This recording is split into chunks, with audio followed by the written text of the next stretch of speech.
This is the biggest misconception about Christianity, in my opinion. First century, there's all these different groups of Christianity. There's the Carpocratian, who believe that anybody, through Gnosis, can attain Godhood. Jesus was one of them. And they also deified another person, Epiphanes, who was only 17 years old when he died. He was writing books, philosophical treatises. This kid was a genius. And they built a temple to this person as another Christian god. Now, pause. There's another story about Marcus the Magus. His ministry was also ran by women. And their role in the church was to be the oracle. And he got caught putting psychedelic drug in the Eucharist. These women were tripping on this drug, getting prophecies from it. His group, called the Marcosians, are responsible for spreading Christianity into Europe. The other one is the Borborites, and they got accused of eating fetuses in their Christian rituals. They have their own gospel called the Greater Questions of Mary. And in this gospel, Jesus comes to Mary and says, unless you eat my flesh, you cannot get to the kingdom of heaven. Then it gets even crazier too, because hey guys, if you're not subscribed, please smash that subscribe button and hit that like button on the video. And if you don't have time to watch this episode right now, no problem, but I'd really appreciate it if you would save it to your watch later playlist. Finally, if you'd like to follow me on Instagram and X, those links are in my description below. Thank you.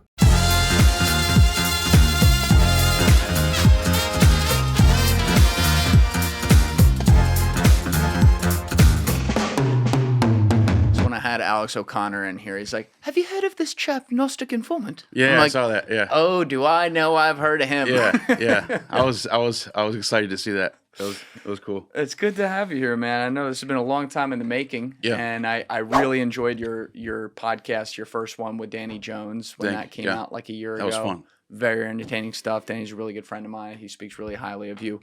But, you know, before we get into everything today, there's a lot we can go through between, as you were saying, like 500 BC and 500 AD and all the history you look at, and obviously your backstory.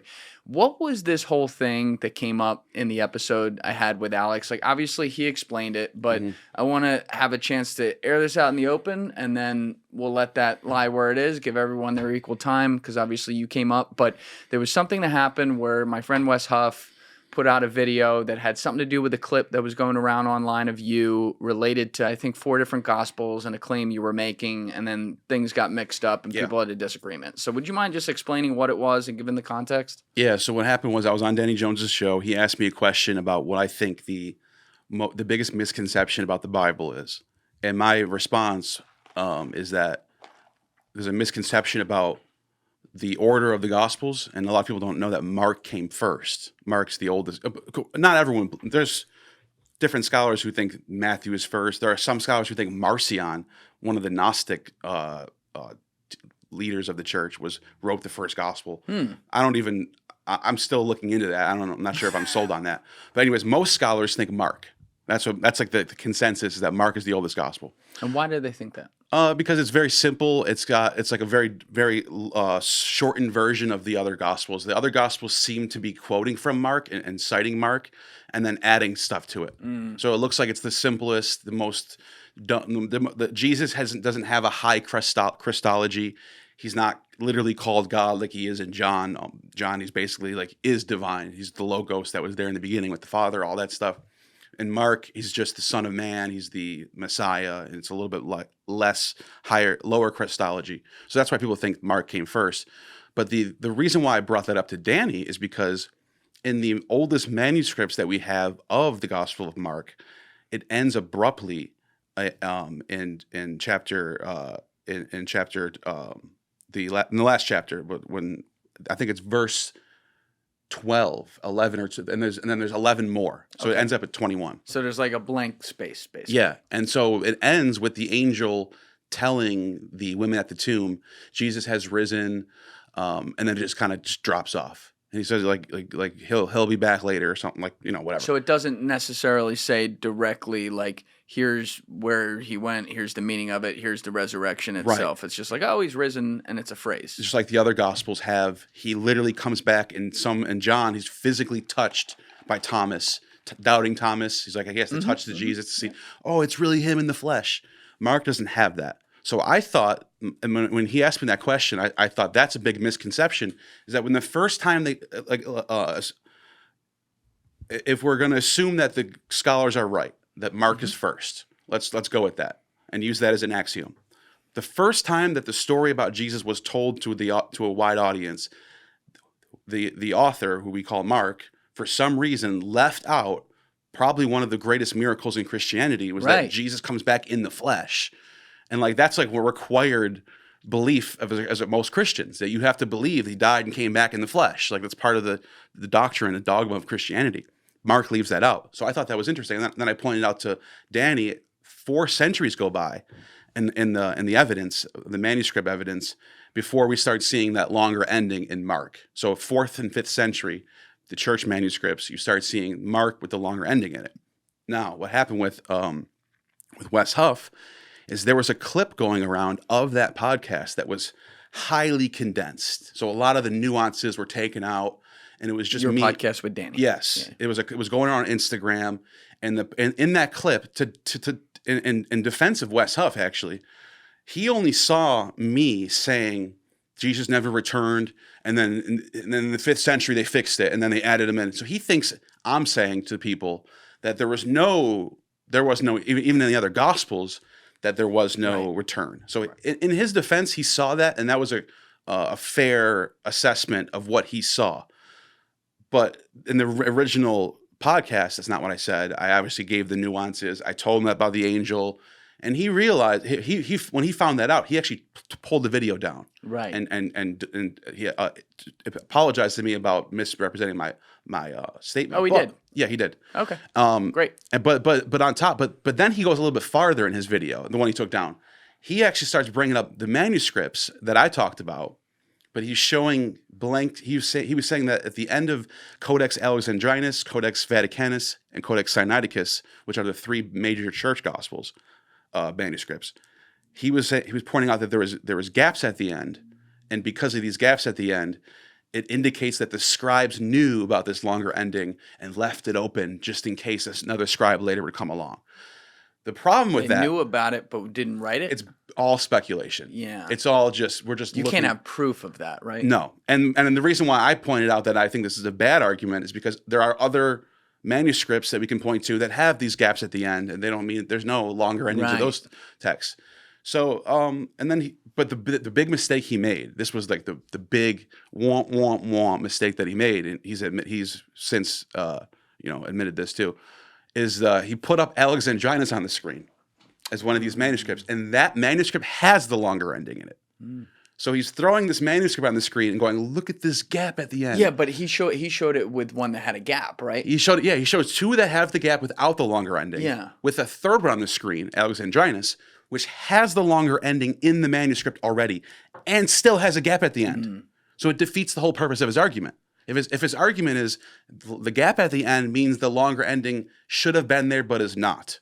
But then you find a manuscript that he mistakenly puts on the screen that does have the longer ending but still has a gap at the end, then your whole argument goes down it's in the garbage now. Right. Because you're showing a manuscript of the longer ending that also has a gap. So it made no sense at the end of the day. For people out there, just to follow along with some things, like there's some stuff I'll have you define today just so that everyone can stay with it. And then obviously there's people who are listening who are very aware of this. Yeah. So sorry for some of the going over things. But when you say Codex Sinaiticus, I'm not even going to try with the names. Yeah. and all those, what specifically are they? Just so people understand. Those are the church manuscripts of the New Testament and Old Testament. Both these ones do. These are like the first official church Bibles that were put together by the church in the 4th and 5th century. Okay. Alexandrinus is 5th century, and I think the other 2 are late 4th century. And though that's the name of the Gospels, or that's the name of the manuscripts. I think it's because of where they were produced. I think one of them was produced in Alexandria. That's why it's Alexandrinus. And then the other ones was in Jerusalem, Sinaiticus, and then Vaticanus was in the Vatican. Right. So that's why they have those names. But those are later manuscripts of the church in the 4th and 5th century. And like I said, 2 of those still didn't have the longer ending, even in the 4th century. And then that last one, that Alexandrinus, does have the longer ending. So then, just to say this, just to clarify what I meant by how this is a mistake. If your whole entire argument is, these gaps here signify that the scribe knew that there was more to be written, but then the full ending is already there, then you just defeated your own argument by putting that on the screen. Right. So he took the video down, but in his defense, he didn't necessarily misrepresent me as I thought he did. But his only mistake was that at the end was the manuscript thing. That's cool. Yeah, so it wasn't like this is peaceful. Yeah, I'd love to see you guys talk. I would love to talk. Yeah, and have a I think it's cool. Not even a debate, but a nice discussion back and forth on interpretations. I think that's a better way to do things. 100%, man. The whole like Jay Dyer Ortho Bro debate scene is all about who can make the other person look dumb and like gotchas and like it's all sophistry. Yeah. I think when people sit down with two opposing ideas, sit down and just talk and just hash everything out without trying to get the other person, the audience learns more and it's more productive. Yes, I agree. That's what I want. That's what I think people should be doing. I agree, man. How did you initially even get into all this stuff? You've been doing this for years now, right? Yeah. Oh, yeah. I started getting into. So I talk about this all the time on my channel, and I talked about this on Danny Jones as well. Is that in my early 20s, I was kind of a troublemaker, and I wound up in prison for possession and using and selling pills and stuff like that. You can bleep that out if you have to. Yeah, that's all good. Yeah. But that's just reality. This is what happened to me. I turned 21 in prison. So I went to jail when I was 20. Turned 21 in there. This is in 2021. What's that like being in prison? Pretty wild, especially that young. It's pretty wild. It's a very it's a different world. It's a dog eat dog world. It's you got to get in where you fit in type of thing. You stick with your kind, all that stuff. It's wild. It gets like that. It's just like the politics in there. I didn't make the rules. That's how it was. But yeah, when I was in there, my escape from prison was reading. So I went to the library. Every time I got a chance to go to the library, I'd go to the library, and for some reason I was just attracted to the section on like ancient history, Roman Empire, even like Indian religions like Hinduism and Buddhism and Zoroastrianism and reading about Greek mythology, and I wrote one of the things I did in there was read the Bible cover to cover from Genesis all the way to Revelation. Had you ever been into this before that? Stuff? No. Wow. I was never religious, never into anything. I was actually a bad student, barely graduated high school, dropped out of college, was never an academic type. Were you just disinterested? Just disinterested and like I said, running around doing different stuff that was not productive, we'll say. But then when I got into prison, I actually became a reader and a writer too. I started like writing about like stuff I'm reading, and I'm writing notes, and I have my own notebook, and I just started getting into doing like private research in prison, and I would go to the library, and there was a cool librarian there who was like, who can order stuff. If you request it, he can like put it on a list and you can get it. So he was ordering. I was reading all types of stuff in there. I even read Jordan Peterson, his older book, Maps of Meaning, back in the day. I found that in there because my mom sent it to me. She was looking for self-help books.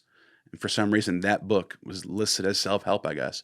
Ghost bed. Sleep so good, it's scary. You ever lie down after a long day of diving through Reddit threads or listening to a 3-part series on unsolved mysteries and your brain just won't turn off? Yeah, me too. But at least your mattress shouldn't be working against you. That's where Ghost Bed comes in, especially the Luxe, aka the coolest bed in the world. It's literally built to pull heat away from your body while you sleep, thanks to their patented cooling tech layered from top to bottom. So even when your mind is spiraling, your body gets a chance to chill out. Not a Luxe person? No problem. GhostBed has a whole lineup of mattresses. All foam, hybrids, plush to firm, you name it. Just head to ghostbed.com/Julian, take their quick mattress quiz, and get matched with your perfect bed. And right now, you're going to get 20% off site-wide using code Julian at checkout. That's everything. Mattresses, bundles, adjustable bases, pillows, and even those fancy cooling sheets. GhostBed's been doing this for over 20 years, with more than 60,000 5-star reviews to back it up. Family owned, made in the USA and Canada, fast free shipping, and a 101 night sleep trial, so you have absolutely nothing to lose. Sleep cooler, sleep better with a Ghost Bed mattress. Go to ghostbed.com/Julian, link in description below, and use promo code Julian to get 20% off site-wide.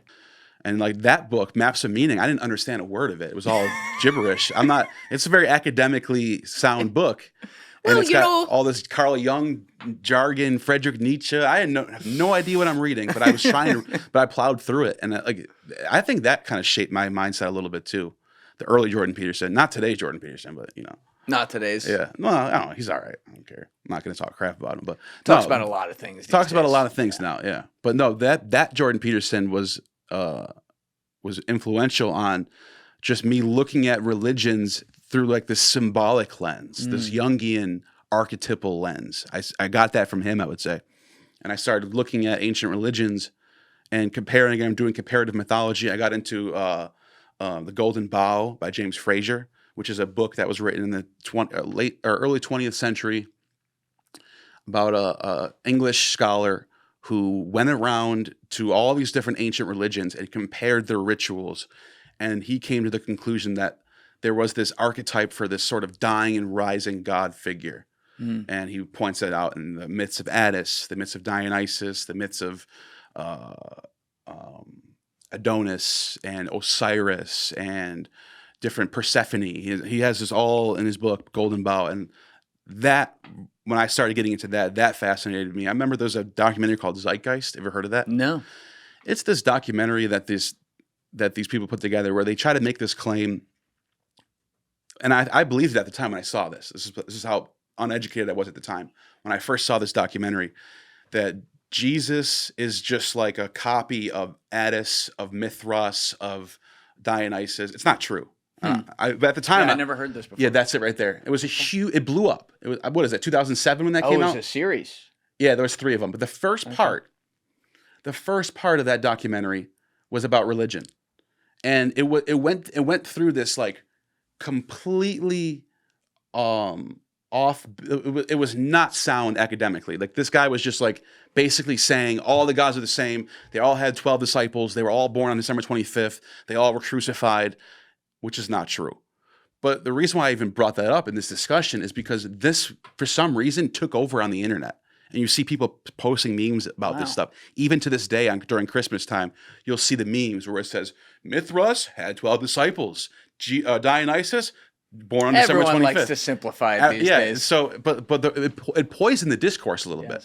So when I get into like James Frazer, and when I actually do bring up actual examples, for example, let me just give you one, just on a quick detour and come back to this. Do whatever you want, bro. Your show. Let's go. Well, there was a religious ritual that the Romans performed called the Hilaria. The Hilaria. Yeah, Hilaria. Hilaria. Like Hilaria Baldwin. It means in Latin, it means to rejoice. Hilaria. We get the word hilarious from that. Yeah. Hilarity. And in this festival, during the spring equinox, so right around March 25th, they bring out an effigy of the god Attis. He's dead. Mm-hmm. They pin him onto a tree, on a pine tree, and they bury the pine tree, and they mourn for 3 days, and then they rejoice of his resurrection after 3 days.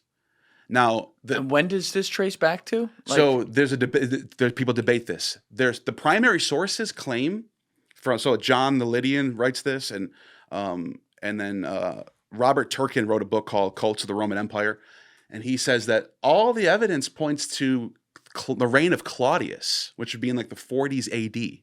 So it's like around the same time Christianity is before the Gospels, right? But it's like contemporary with the rise of Christianity. Wow. But but just to cover myself here and just to be fair and give the nuance, there's a lot of scholars who go, well, the actual details about like the 3 days and all that stuff comes in later sources. So some people think that they're borrowing from Christians or borrowing from each other in some way.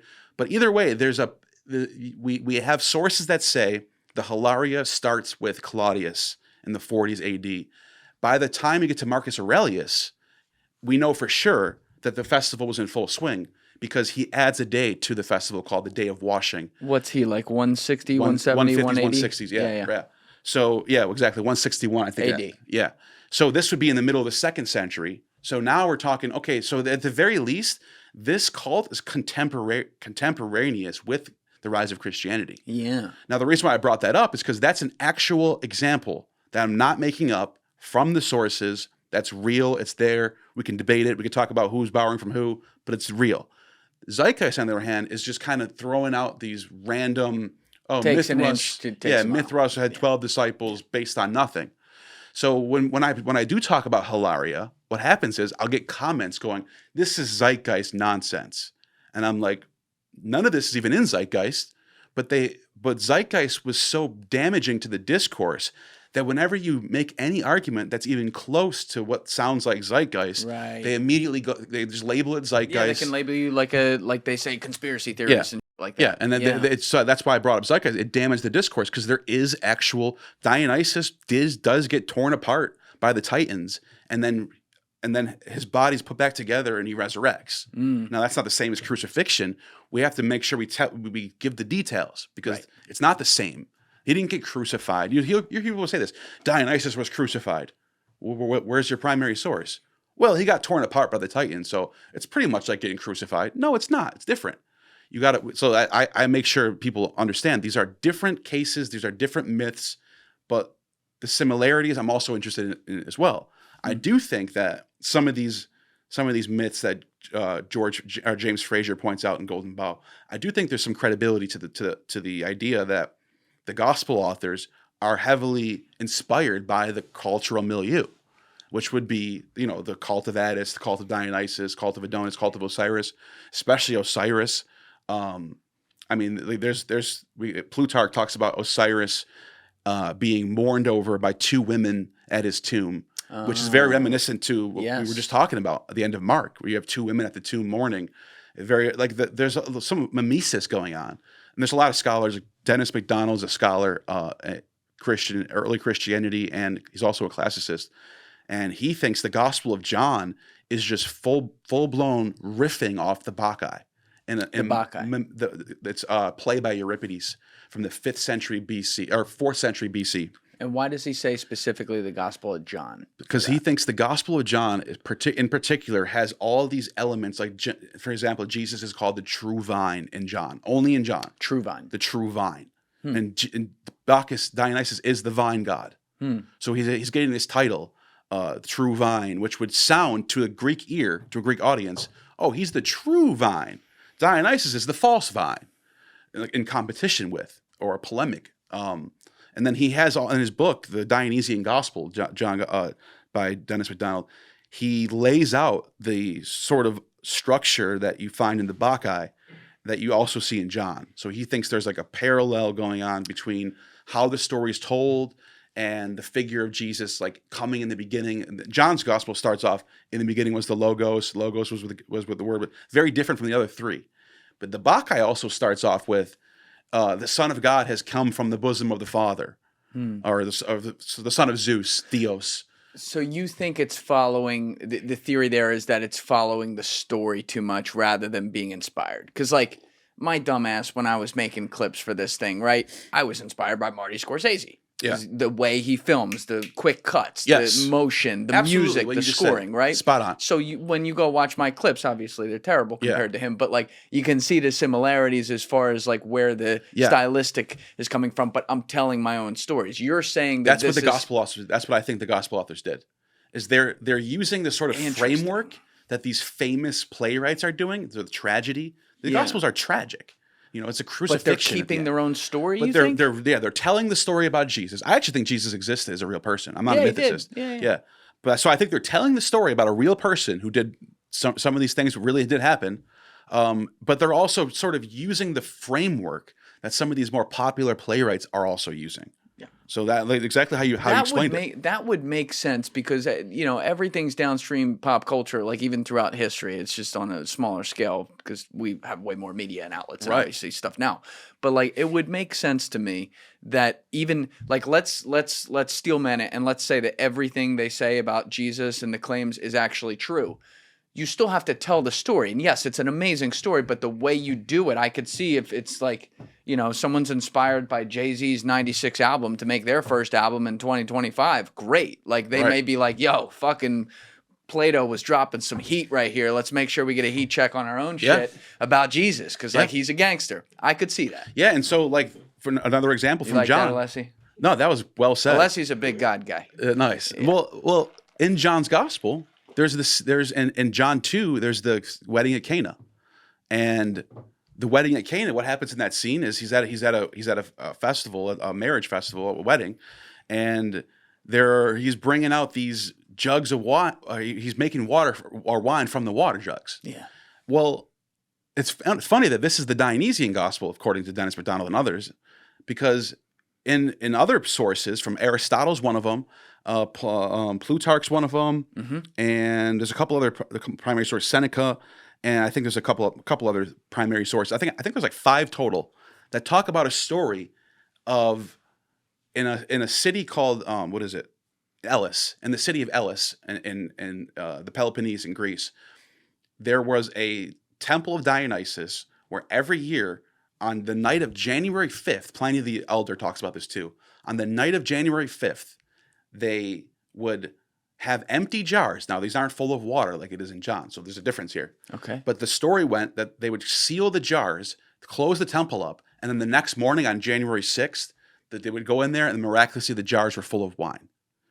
Dionysus was like the wine god. There was other stories where Dionysus would turn rivers of water into wine. So there's flowing rivers, and they would come there on a certain day, and that water would be flowing with wine. So it's interesting that out of all the Gospels, the one that everyone thinks is Dionysian has a wine-making miracle in it. That's John's Gospel. That's fascinating. And then it gets even crazier, too, because the Orthodox Church commemorates the wedding at Cana on January 6th, which is the same day that, according to Pliny the Elder, with late first century text, says this miracle, they called it Theodosia.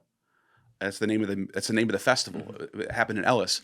That was the same day that the priest of Dionysus did this sort of wine miracle every day of that year. Same day. So when you take me back to like when you were first reading all this stuff when you're in prison, just wrapping your head into it. You said you read the Bible cover to cover for the first time ever. Yeah. And you're reading all these other things and putting together different patterns and where there seems to be things coming together. Like, what's happening to your worldview? Are you looking at it like, oh, this is a puzzle, I'm going to spend the rest of my life trying to solve what's true and what's not? Or are you looking at it like, this feels more evidence-based versus this thing over here, or this is a mixed bag here? Like, how were you putting it all together? That's a good question. No one's ever asked me that, because early on, I just wanted Christianity to be true. I was like, my heart was with Christianity. It was like, I just felt that way at that time. You found God after the pills? Yeah. I actually got baptized, did all the prison jail stuff, and got out and kept going to a church after I got out. But that at that time, even after? For 6 years, for a long time, I was a Christian. Wow. I was twice at church twice a week for So even for years. though you had started to become an expert in all this stuff and studied all the other stuff too. Yeah, this is like in my getting like very educated on this stuff years. Got it. I would say in the last 5 to 7 years is when I really started getting serious and talking to experts and like actually like doing like legitimate like research in this stuff. What sparked it? So this is good. This is interesting because as I pointed out, I become a Christian in there, but I'm also reading other stuff and I'm comparing them. And my mentality was Jesus is just the fulfillment of everything. Which, by the way, in early Christianity, this was actually an idea that was floating around. Eusebius, Justin Martyr point out that it wasn't just the Old Testament that prophesied Jesus, but it was also Homer and Hesiod and Euripides and Aeschylus. And this is what a lot of Greeks thought for a while. I had this opinion too. So I started going to church, and I was like fascinated by early Christian Gnosticism the whole time. Early Christian Gnosticism. Yeah, like the heretical groups that became deemed heretics for whatever reasons. Because they disagree with something in disagree the story with something that the Orthodox people didn't like. Right. I'll get into that in a minute. Okay. There's a bunch of them. But just to answer what happened, how I got into where I'm at, as I was a Christian, the church I was attending was a King James only church. I don't know if you've ever heard of these people. They think that the only inspired Bible by God is the 1611 King James English Bible. It's written in like Old English. Thou spaketh thou thus. But on what basis did they think that though? The whole time I was at this church, it was blowing my mind that people thought this was true. The whole time I was there, I was like, this doesn't seem right. The Gospels are written in Greek. I always knew this. the Old Testament's written in Hebrew. English is a translation. No matter what you say to me, this is a translation of the original text. And I would have meetings with the pastor on this, one-on-ones, where we would like hash this out. And he would end up just throwing up his hands and going, you just got to follow the Spirit. Like, if you don't believe me, then I don't know what to tell you. This is what he would say. He was like, follow the Lord. Yeah, he just didn't know how to answer this. And I would say, so one day, and this is what he was trying to tell me. He was like, they took verses out of the Bible. And I was like, what do you mean they took verses out of the Bible? He pulls out an NIV, a New International Version, and he pulls out the King James, and he says, look, right here. And he's like showing me 1 John 5:7, one of the letters that's in, not the Gospel of John, but the letter of John. And he goes, see how short this one is? And I was like, these three bear the same record. And then the other, on the King James one, it says, for these three bear the same record, the Son, the Father, and the Holy Spirit. Mm-hmm. And there was another, I was like, holy, they did take a verse out there. I was like, maybe he's right. Maybe they are messing with the Bibles. So then the way I tested this is go online and look up Greek manuscripts and find the oldest manuscripts and what they say. None of them have the longer version. They all have the shorter version. So it's not that they were taking verses out. The King James was adding verses that were in the Latin manuscripts, not even in the Greek manuscripts. So I brought this back to him. I go, look, the Latin says this. The Greek says this. Follow the Lord. And he was like, no, that's not true. The scholars are lying to you. And I was like, I got to leave this church. This guy's full of shit. So I left that church. I ended up going to a Pentecostal church where there was speaking in tongues and the Holy Spirit. Speaking in tongues? Yes. I went to a What's Pentecostal. That like? Yes. Exactly. Oh, really? Yeah, I'm not kidding. Wait, that's real? And there was snake handling. Well, why are you talking like you know about this, Alessi? Oh, it's a real thing. Yeah, Pentecostals, they have the... It's like I went last week. No, they're just known. They have a reputation for being the ones where they speak in tongues and they're very, very upfront about some of the things that are done in the church, so it scares people away. Yeah. Like, people are always like, wait, what the heck are you doing? Like, this is so weird. So that's why when people go to Pentecostal, they're all about the New Testament. They're all about speaking in tongues. They don't like talking about the Old Testament. And so when I see that, I'm always like, this is definitely not the way to do it. In my eyes, I'm this is a bit overwhelming. I went real there. Quick, Neil, I just want to see what the fuck they're doing on the street out here. Let's pause for one sec. We'll be right back. All right. Sorry about that, everyone. We are back. So the reason why I went to this church, well, I actually knew a girl that I was kind of talking to for a second. That's how it starts, bro. It sort of started that way. But I was interested in the Pentecostal tradition because I was reading about early, the Gnostics and Bacchic cults and the Holy Spirit and all this stuff. And I thought the Pentecostals were onto something. Like, why not get into the Spirit? Why not get into that? And I remember coming to these churches and feeling like the vibes were on. Like, it was a good experience on Sunday morning. It really was. Talking in tongues, baby. Yeah, it was in the heart of the west side of Buffalo. It was right in the ghetto. Puerto Rican, and they did Spanish and English both at the church. In tongues? The priest would speak in English, and his wife would translate it in Puerto Rican in Spanish. I can't believe I just did that. But anyways, but then everyone in the crowd would be just going shambala. We're all just going because you're encouraged to just kind of just wig out. Are there like recitations, or are you literally just making whatever noises? Whatever noise comes to your you're trying to channel a spirit and take you over. So I could go like, yeah, you could do that, cool. And everyone would be like, yeah, he's feeling the spirit. This is how it is. And I enjoyed this. I'm not gonna lie, I did. Enjoyed that or her? Whatever. Yeah. But anyways, here's what happened though. One day, I was friends with the pastor too, or the priest or whatever. Pastor, I think he is. Yeah. And he's hanging out at my house, and I'm like driving him crazy with my research. I'm going, what about these Gnostics right here? What about this? What about that? And he was like, listen, dude, I think you need to get baptized again. I think the devil's inside. Yeah, I think you need to take a step back and just be a student for a little bit. Don't be, you're doing too much. You're gonna fall into heresy. He's like, how about this Sunday? I'll set up a service just for you, and we'll get you baptized, and we'll start you over. And I went to this Sunday, got baptized, and as I'm getting out of the water, I just remember thinking to myself, I don't believe in this anymore. It was the weirdest thing. It was the exact. Instead of baptizing into Christianity, I baptized out of Christianity. Interesting. I just got out of the water, and I can't explain it, but there's a feeling that came over me that was like, I don't believe this.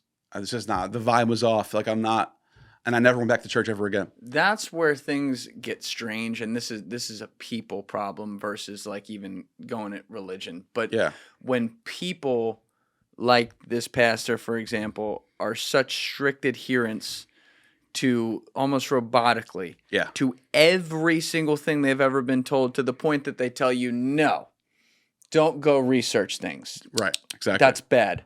I've never understood that. I think that is, I think that's actually totally counterintuitive to religion itself, because we now live in this world, to me, where it's like if people found out that one minuscule thing out of the millions of things listed in religion X, whatever it might be, might not actually stand up to weight, that means the house of cards is down and it's all wrong. And I don't think that's true. I think when you look at anything that is historical record, I could even go back to the 1800s with this, let alone 100 AD or 500 BC, whatever it may be, whatever religion, whatever ancient culture, there are going to be things where interpretations, we learn better things over time. Like, oh no, they might have actually meant this. And there's going to be stuff that's lost forever and stuff that we never fucking know. And you have to be okay with that as a part of the human experience, if you ask me.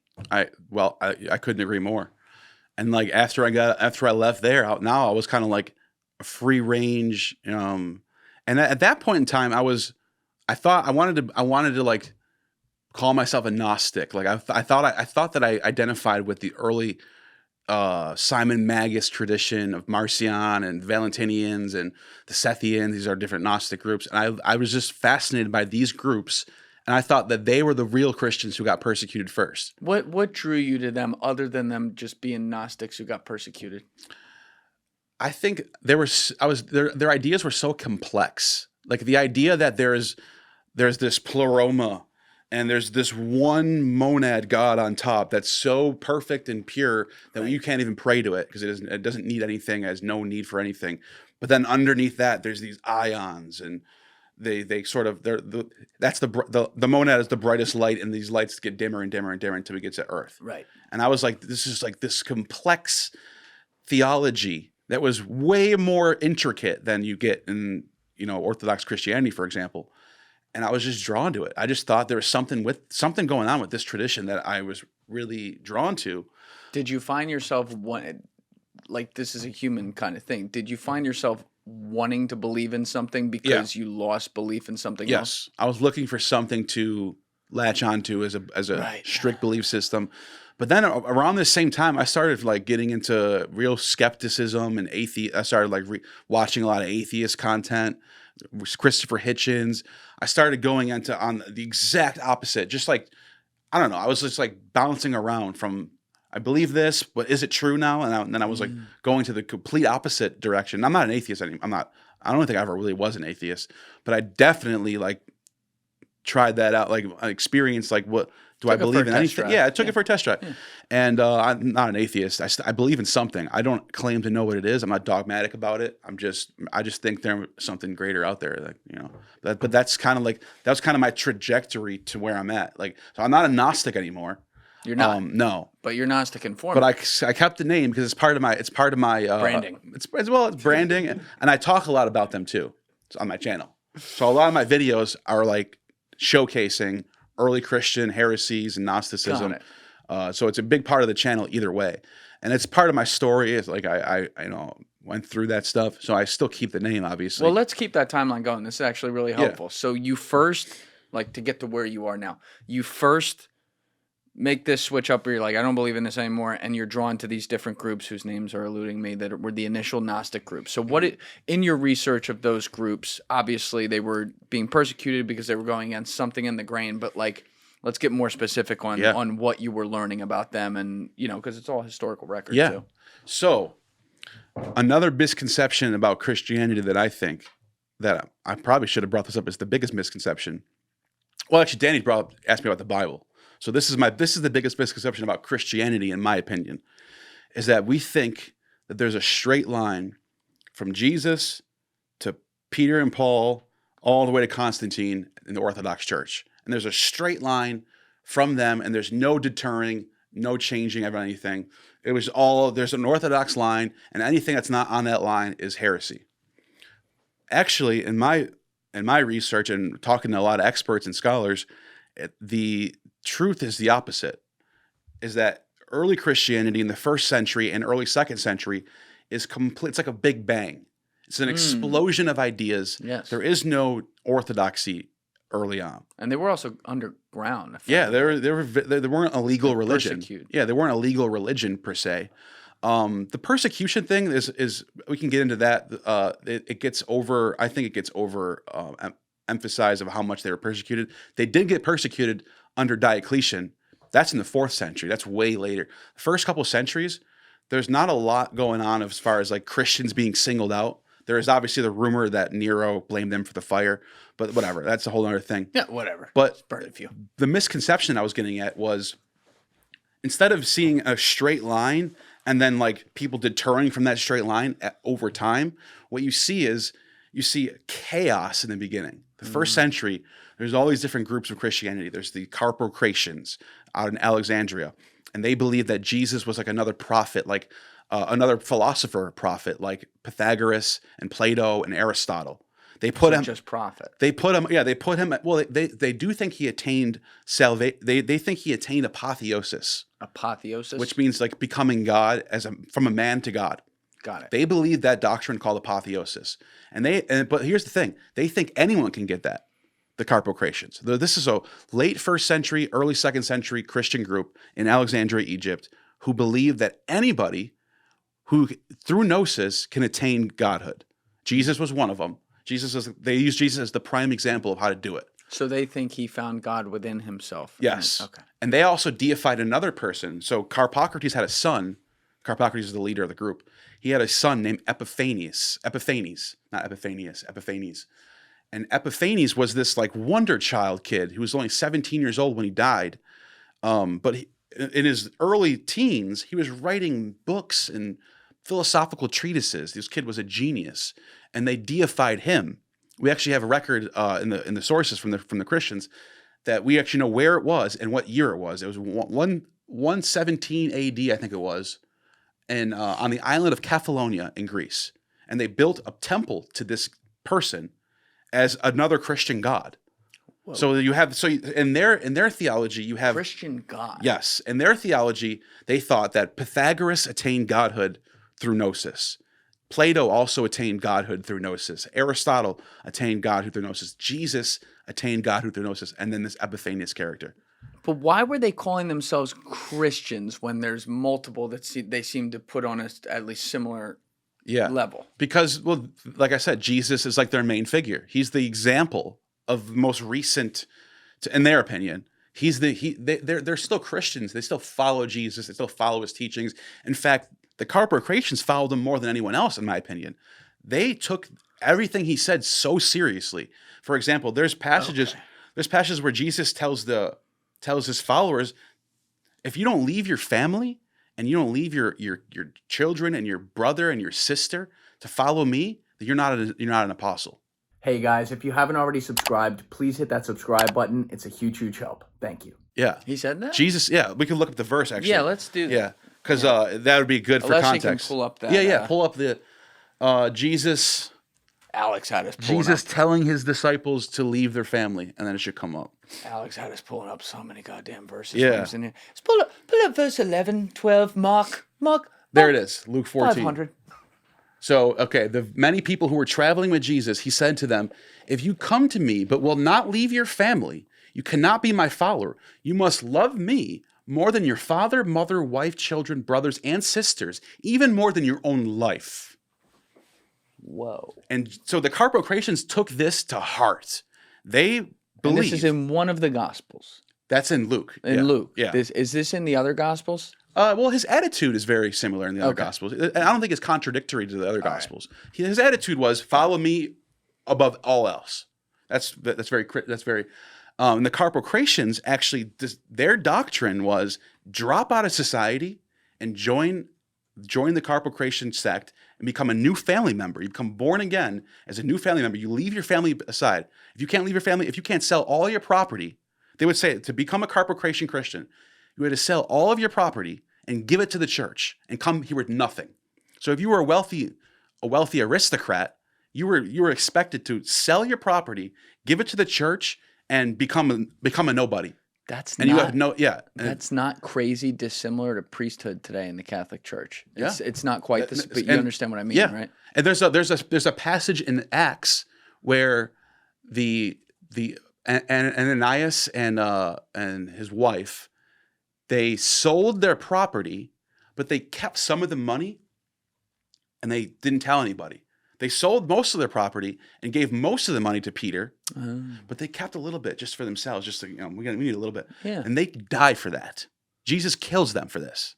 It's in Acts. He kills them. He kills them because they kept. Actually, Can we pull that up? Peter sort of does it through. Peter sort of kills them, but it's through. It's. Wait. Are you saying kills as like literally they stabs literally them in the heart? No, they just He they like just crushes die. them. They just die like instantly, smote. All right. Yeah, look so this the up. Acts It's been a while passage since about selling property and keeping back money, specifically Acts 5 verses 1 to 10, describes Ananias and Sapphira selling a property and lying to the apostles by claiming to give the entire proceeds while secretly keeping some for themselves. Their deception is revealed, and they both die as a result. The incident contrasts with the early church's practice of sharing possessions. Yes. And but how do they die? They just like It doesn't say. They just say die. they just stop breathing. They're just done. So Well, that's one way to do it. Yeah, but here's the thing about the reason why I brought this up for the Carpocratians. The Carpocratians were very communistic. Communistic. Yeah, you joined the Carpocratian church by selling your possessions, Oh, right. giving all the money away, Yep. and then you become equal among the rest of them. So that Right. means you get the same food rations every day. You work the same as everyone else. You contribute the same as everyone else. It's a tribe. This is how they operated. Yeah.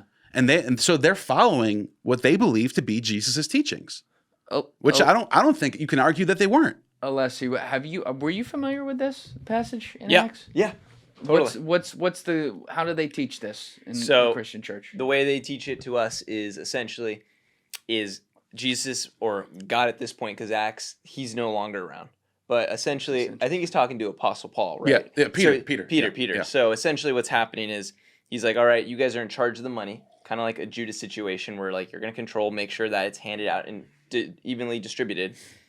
And it's showing the selfish desire where, all right, I want to keep some protection, so I don't have my full faith in this. Exactly. Because I'm going to hold on to some of it because I just need a little bit. I don't need a lot. And I'm going to take that little bit and just hold on to it. No one has to know about it. And then it's like, we know you hit it. Boom, dead. Gone. Yeah. But what's how do they teach the dead part? Because that sounds like someone whacked them. Or just, you just It's struck. basically It's just saying- like, you're dead. Gone. God just struck them. Yeah. Struck and they fall down immediately. Dead. Yeah, it's just just completely like just done, like no longer active. Yeah, turned off. But but like you said, it's about faith. Are you fully in this, or are you just halfway in this? Are you 3/4 in this? And it's about being fully Right. in this. And the Carpocratians believe that if you're not fully in this, don't come here. If you're not going to sell all your property, don't come here. That was their doctrine, and they're a very interesting group. And actually, they last a lot longer than most of the other Gnostic groups do.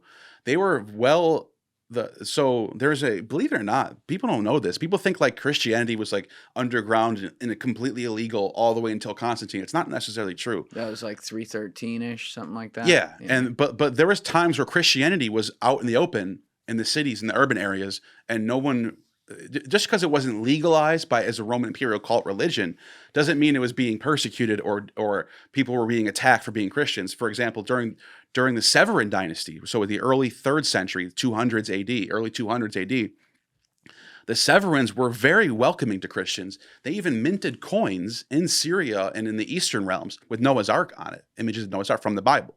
This is for Well, that could mean a lot of things because Noah's Ark technically was in a lot of different ancient texts. Was that basically no, like but not door? Noah, not because the other versions have different names. They have different names. It's like Okay, that's right. That's right. Kisithro was in one of them. I forget. Yeah, Chem was one of the Deucalion is the Greek one. So they could have, if this is in Greek, this is in a Greek place, they could have wrote Deucalion on there to go with the Greek legends that people were, but they went with Noah because there was Christians living in these places. Interesting. And not only that, one of the empresses, the most famous or the most powerful woman in the Roman Empire at the time was Julia Mamaea, the sister of Julia Mesa, or the sister of Julia Domna. She was a pagan and a Pythagorean. Her sister, Julia Mamaea, who was the mother of Alexander Severus, the last of the Severan dynasty, young 17-year-old emperor, she was the mother. So she was really in charge of the Roman Empire. She was a Christian. The empress. We know this. Well, it's a little bit debated, but most scholars think she was a Christian. Oh, Her sarcophagus has Christian on it. The sources say she was tutored by Origen. She's being tutored by Origen, and she's the Roman empress. By Origen? Yeah, you can look up Julia Mamaea, Mamae, Julia Mamaea. Yeah, that's her. And what? Let's see. So she was born 180 A.D., died 235 A.D. And a lot of the sources from and Eusebius, I think it's Eusebius that says she was tutored by Origen, but that she's like considered to be one of the earliest Christian noblewomen who like really helped out the Christians, and even into the Diocletian persecutions in the 4th century, there were Christians high up in society in aristocratic positions. They weren't just like these lowly, like completely on the bottom. Yeah. Like they were high up in society by the time they get to the 4th century. That's why the persecutions happened. They were kind of becoming a threat to some issues in the empire. Diocletian was trying to reason with them and trying to say, look, just don't get in the way of our sacrifices and our sacred games, and we'll leave you alone. We want you to be part of our empire. But for some reason, they just kept getting in the way of things. They kept taking down statues. They kept desecrating statues. They kept desecrating temples, getting in the way. So he ended up banning the Eucharist, which is a huge persecution. There is truth to their persecutions, and there was Christians that got pulled out of their houses and killed during this 10-year period from 303 to 313. That's when Christianity can say for sure during 303 to 313 that they were like 303 to 311. I think the persecutions were lifted in 311. Actually, is there a popularized name for that time period? Like the Great Persecution. Yeah, that's what it's called. Yeah. Got it. Okay. So that's the time where Christianity is actually persecuted. Before that, there's nothing close. There was meaning there could have been persecutions here and there, but nothing on a mass scale. Yeah, like Decius in the year 250, he issued an edict basically saying Christians have to like take part in everyday Roman activities, and they can't be outcast. And like that didn't get, according to the sources, that barely even got enforced. It was just like an edict on paper, just to like make some people happy. And then it wasn't really enforced. There wasn't people getting fed to lions like there was in the 4th century. Okay. Anyways. So we covered the one group. Say it again. To say all that, to say the Carpocratians believed in this idea of giving up everything, giving your all, being 100% in line, and selling your property. Now, there are other groups from that period. Valentinians are one. Okay. And what was their story? Valentinus was, believe it or not, Valentinus was a Pythagorean Christian.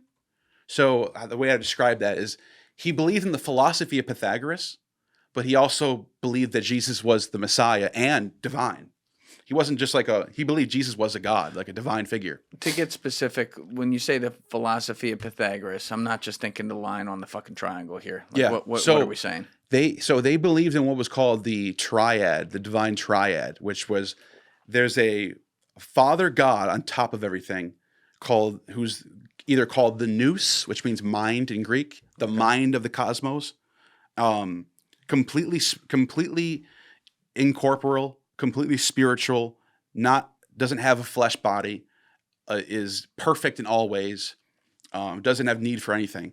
But this monad figure, this father figure, creates from himself a logos or a son who's the heir. But Philo of Alexandria was a Jewish writer in Alexandria from the 1st century. I think he was born in 20 BC and he died in like 50 AD. And he also was a Middle Platonist, they call it.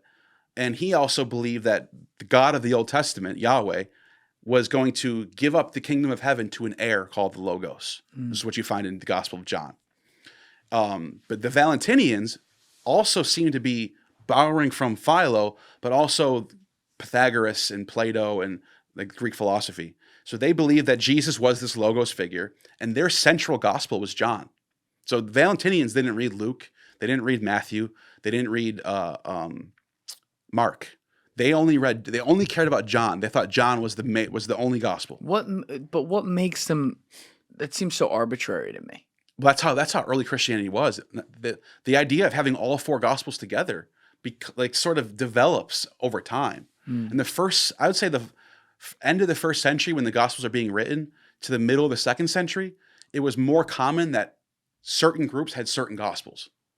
And then probably towards the end of the second, third, and early third century, that's when people start putting these gospels together and trying to unify them and trying to make them all have one message. Well, you mentioned earlier, you gave the example of the one Bible, that the St. John's Bible, specific one that the one church adhered to. Yeah. I mean, they don't adhere to any others, but there's a greater point obviously to be made here, which is that when you go to pull up a verse across whatever fucking 50, 60 English translations there are of this, you can, one word can be here in the sentence instead of here, or there instead of there, and it can totally change the meaning. And now you're talking about a book of thousands and thousands of words, right, where the context can be changed. And now the next layer to that is, four gospels where they're telling roughly the same story. Roughly the same. But they're doing it in different ways. And they have different ways of telling it, and they have little bit of tweaks here and there. Yeah. That's always been so confusing. And there are some contradictions that are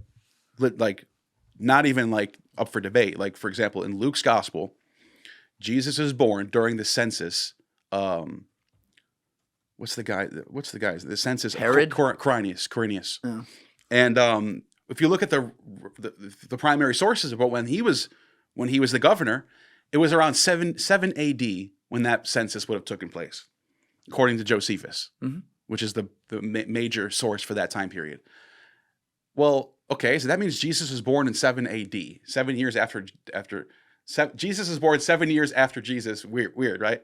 But in Matthew's gospel, he's born at the end of Herod's reign, because the massacre of the innocents. Herod dies in 4 BC. So in one gospel, Jesus is born 4 years before Christ. And in another gospel, he's born 7 years after Christ. So there's a little bit, whatever. There's just two people thought, maybe they both thought different things. Maybe the answer's in the middle. Maybe the answer's in the middle. Maybe that's why, who knows? Anyways, I don't know why I got to that. But back to Valentinus.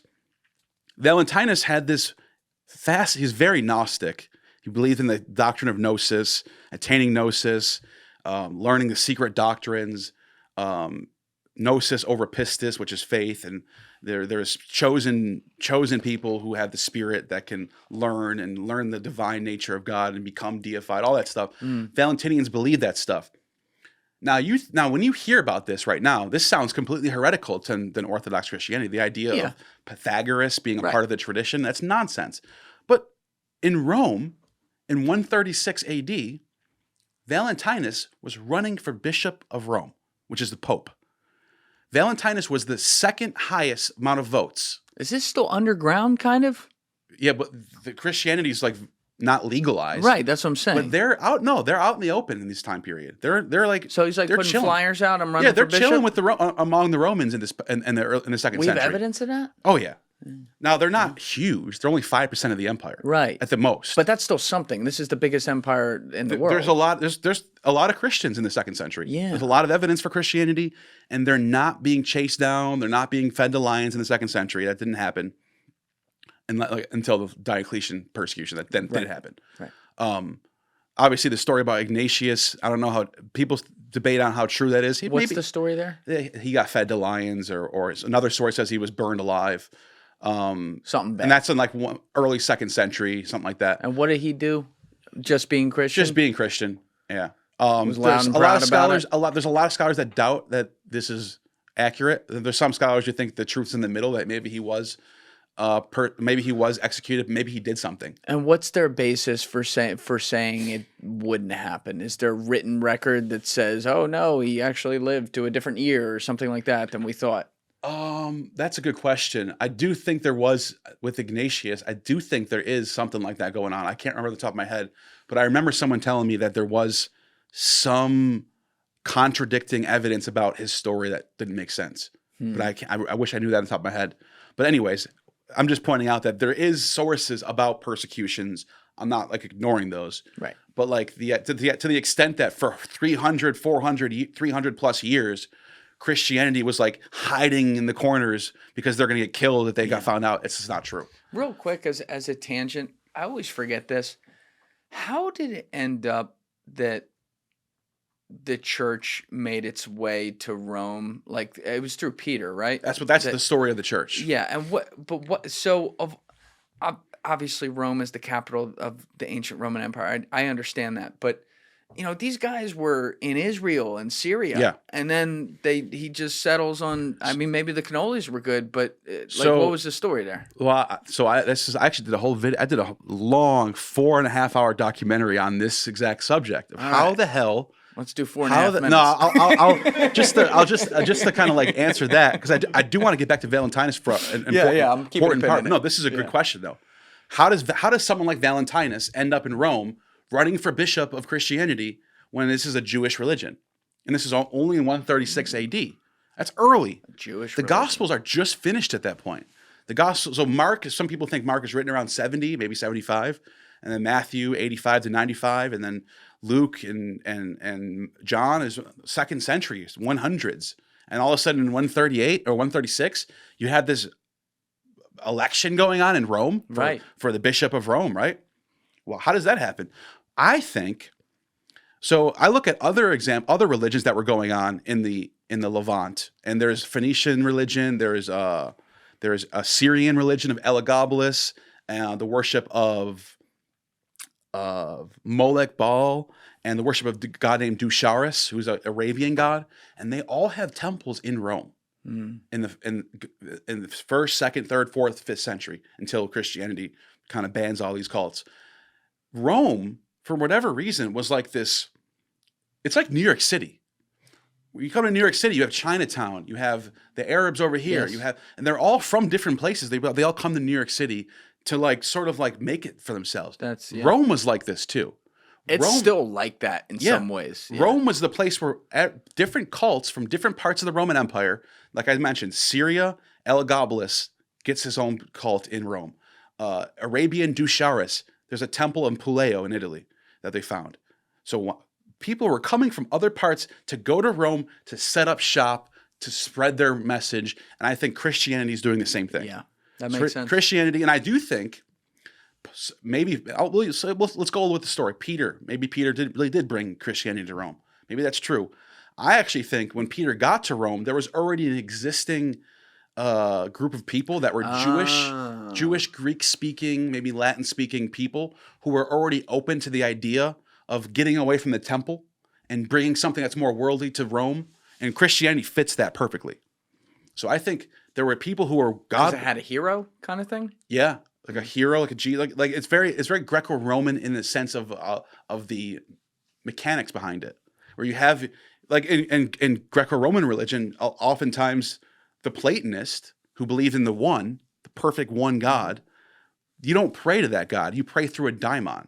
So you pray through Aphrodite, you pray through Dionysus or Apollo or one of these lesser gods to get to the one. They get the message. So Jesus fits that role in the Greco-Roman sense, where he's the mediator between you and God. Right. So you can see how this would take off in Rome. It makes perfect sense to me. Valentinus, though, just to go back to him, the reason why I brought him up. He's good at the weave. I don't even have to do it. You're good. The reason why I brought him up is because when the writers like Hippolytus and Irenaeus, who are writing about him 4 or 5 decades later, calling him a heretic, are not explaining, if he's such a heretic, why was he in Rome? Why was he the second most popular person to become bishop of Rome? Which, if you pull any Catholic Bible out, and almost every Catholic Bible has the list of popes on there, starting with Peter, going all the way to today. If he would have got a few more votes, this heretic, Gnostic, would have been on the list of popes to this very day. And he lost by according to a bunch of sources, not just that people who call him a heretic, Irenaeus and Hippolytus both say he lost by a slim vote to Anicetus, I think his name was. But anyways, whoever the pope that got elected in 136, that was the one who won that election, and he the sources say he built a bunch of churches in Rome during his tenure. But that would have been Valentinus, and who knows? I mean, there's a lot of people who say that the Bishop of Rome at that time didn't have a lot of power compared to the Pope today. It's true. But the sources also do. There's a book called the Liber Pontificalis. The book, in Latin, it means Book of Popes. Okay. And that book, you can see the early popes from Peter all the way to this Anicetus figure. I think there's 10 popes in between Peter and in the year 136. So Valentinus would have been the 10th pope on the list if he would have won this. Well, who knows if he would have gotten that position. He lives until the year 180, Valentinus. So he was only 36 years old. He was born in the year 100. He would have been 36 years old, 50 more years of his life as the Bishop of Rome. So I think he could have took the church in a different direction. Sure. I think instead of having this idea of there's a straight line and they're following the doctrines perfectly from Jesus to Paul and to Constantine, I think if anything, the church is like a ship that goes in different directions based on who's leading the ship. And the doctrine of selling all your possessions, that's not a part of Christianity anymore. That's not like a requirement. Yeah. The Carpocratians thought that was necessary. They're reading the Gospels. The Valentinians are reading John, and they're getting their doctrines from John. So the idea of Logos and Zoe and the Triad. And by the way, the Trinity wasn't even a doctrine early on. That's the Holy Trinity. The Trinity becomes a doctrine at the end of the 3rd century, early 4th century. And what was the Nicene Creed establishes the Trinity. So that wasn't even an official doctrine until the Nicene Creed. But at the Council of Nicaea, you're saying. But guess what?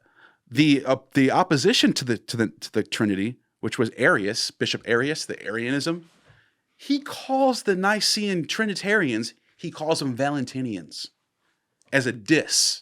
Because Valentinus is now a heretic at this time. But the Valentinians believed in a Trinity. The earliest Trinity on the Christian record is the Valentinian Triad. And what was it's it the different? Same word in Greek.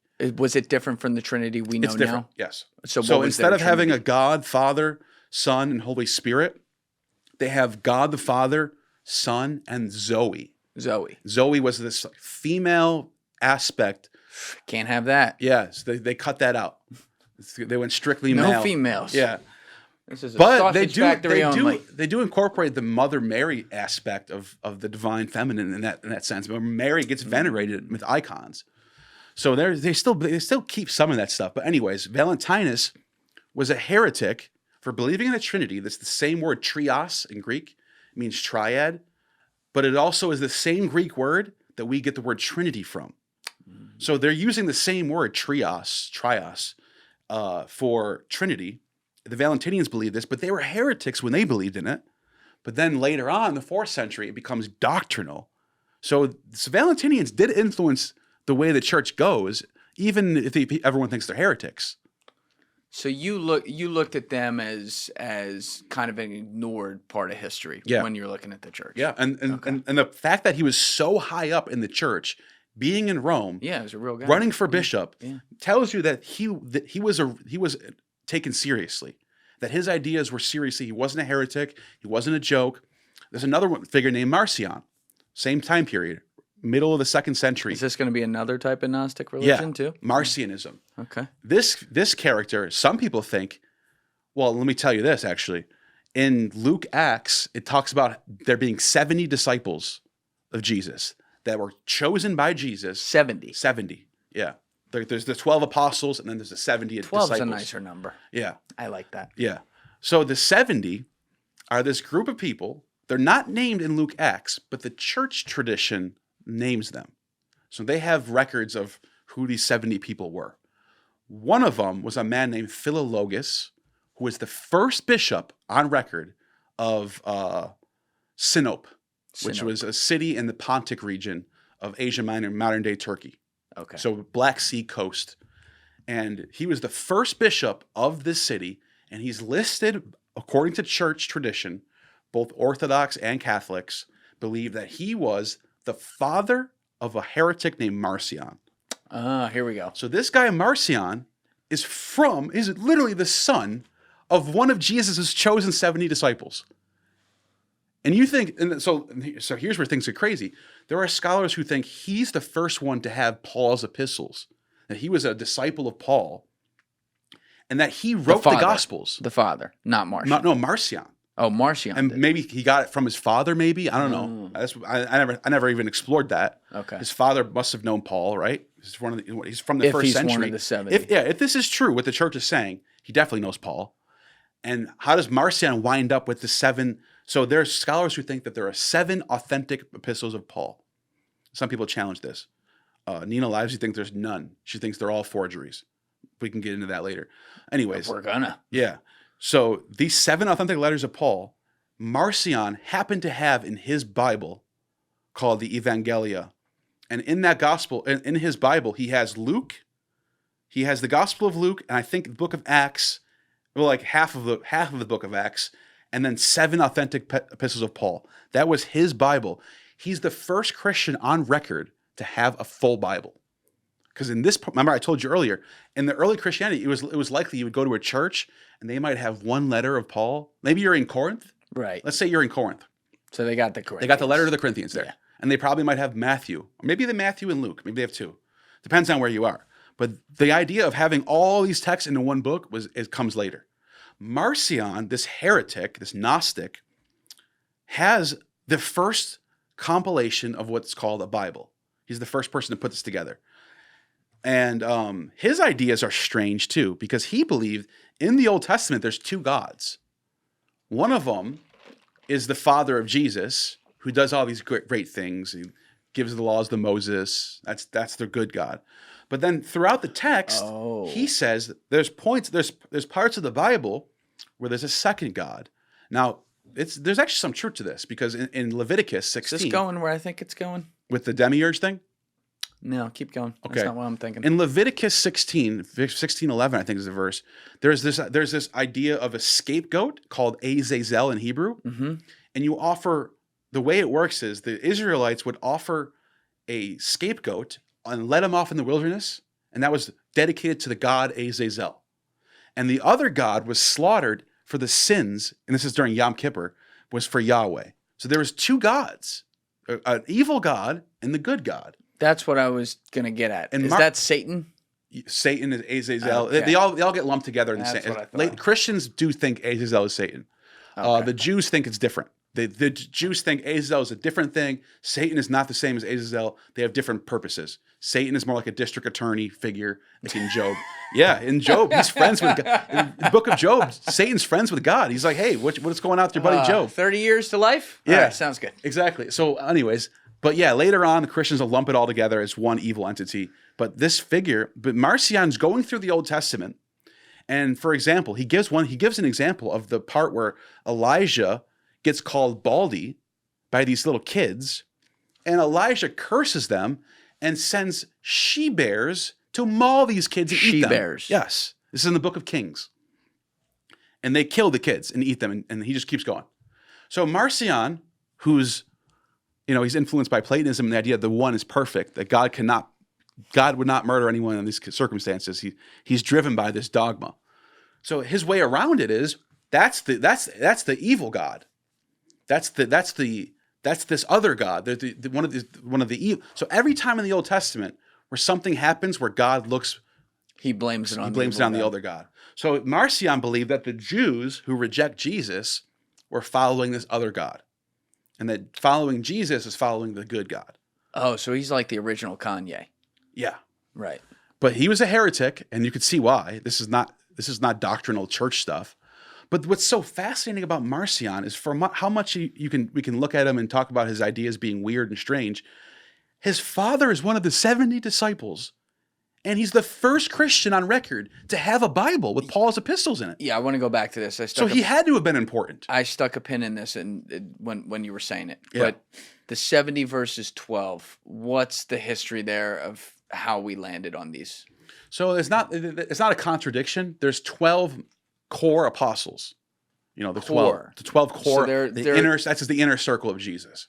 Right. Then there's 70 on the outside circle. So you've got like the major leagues and then like the AAA team. You got the AAA team, yeah. And so Marcion's father would have been one of these. So one of the AAA guys got access to like some of the most important scripts? He's one of the 82 major. I know, but I feel like that would be among the 12, right? You would think.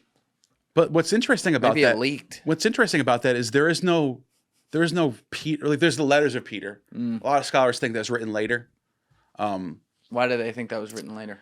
There's textual criticism reasons for it. They go through it. They comb through the text, and there's reasons why. I don't. I'm not really sure. I'm not going to even. That's a good answer. Yeah, because I don't There's know. so much here you can't know. Everything. I don't know why they think Peter is forged, but they do. A lot of scholars do. Obviously, Christians don't. So they might be right. Maybe this Peter's letters, but there's no like evidence. So Eusebius does say that when Mark got written. Mark was written by Mark, obviously, in Alexandria, with Peter telling him what to write. So, like sitting with him. According to Eusebius, the Gospel of Mark is Peter's Gospel. According to Eusebius. On what evidence does Eusebius base that? He just says it. He just says and it. he's the right. and the reason why it's so doubted So convenient. is because he's the first person to say this in almost 300 years have gone by. Like, did he talk with him? No. No. So Eusebius is living in the 4th century. He's living in the time of Constantine. There. And he's just kind of saying shit. He's just kind of going, Peter gave us Mark, basically. But yeah, then you have... Then it becomes... But you see how wild that is? Then that becomes like a record. Like, Eusebius, real straight shooter. Yeah. This is what he said. Yeah, he said a lot of stuff like that. He made, Eusebius had a lot of weird stories like that. Like, could you imagine me being like right now, like, I know... Old Georgie Washington and Paul Revere, they were sipping some ale in 71. It was at Frank's Tavern. Yeah. I know this. It happened. Just trust me. And now, just outright like, saying yes, it. That's how Eusebius operated. He was very much like that. What was I going to say?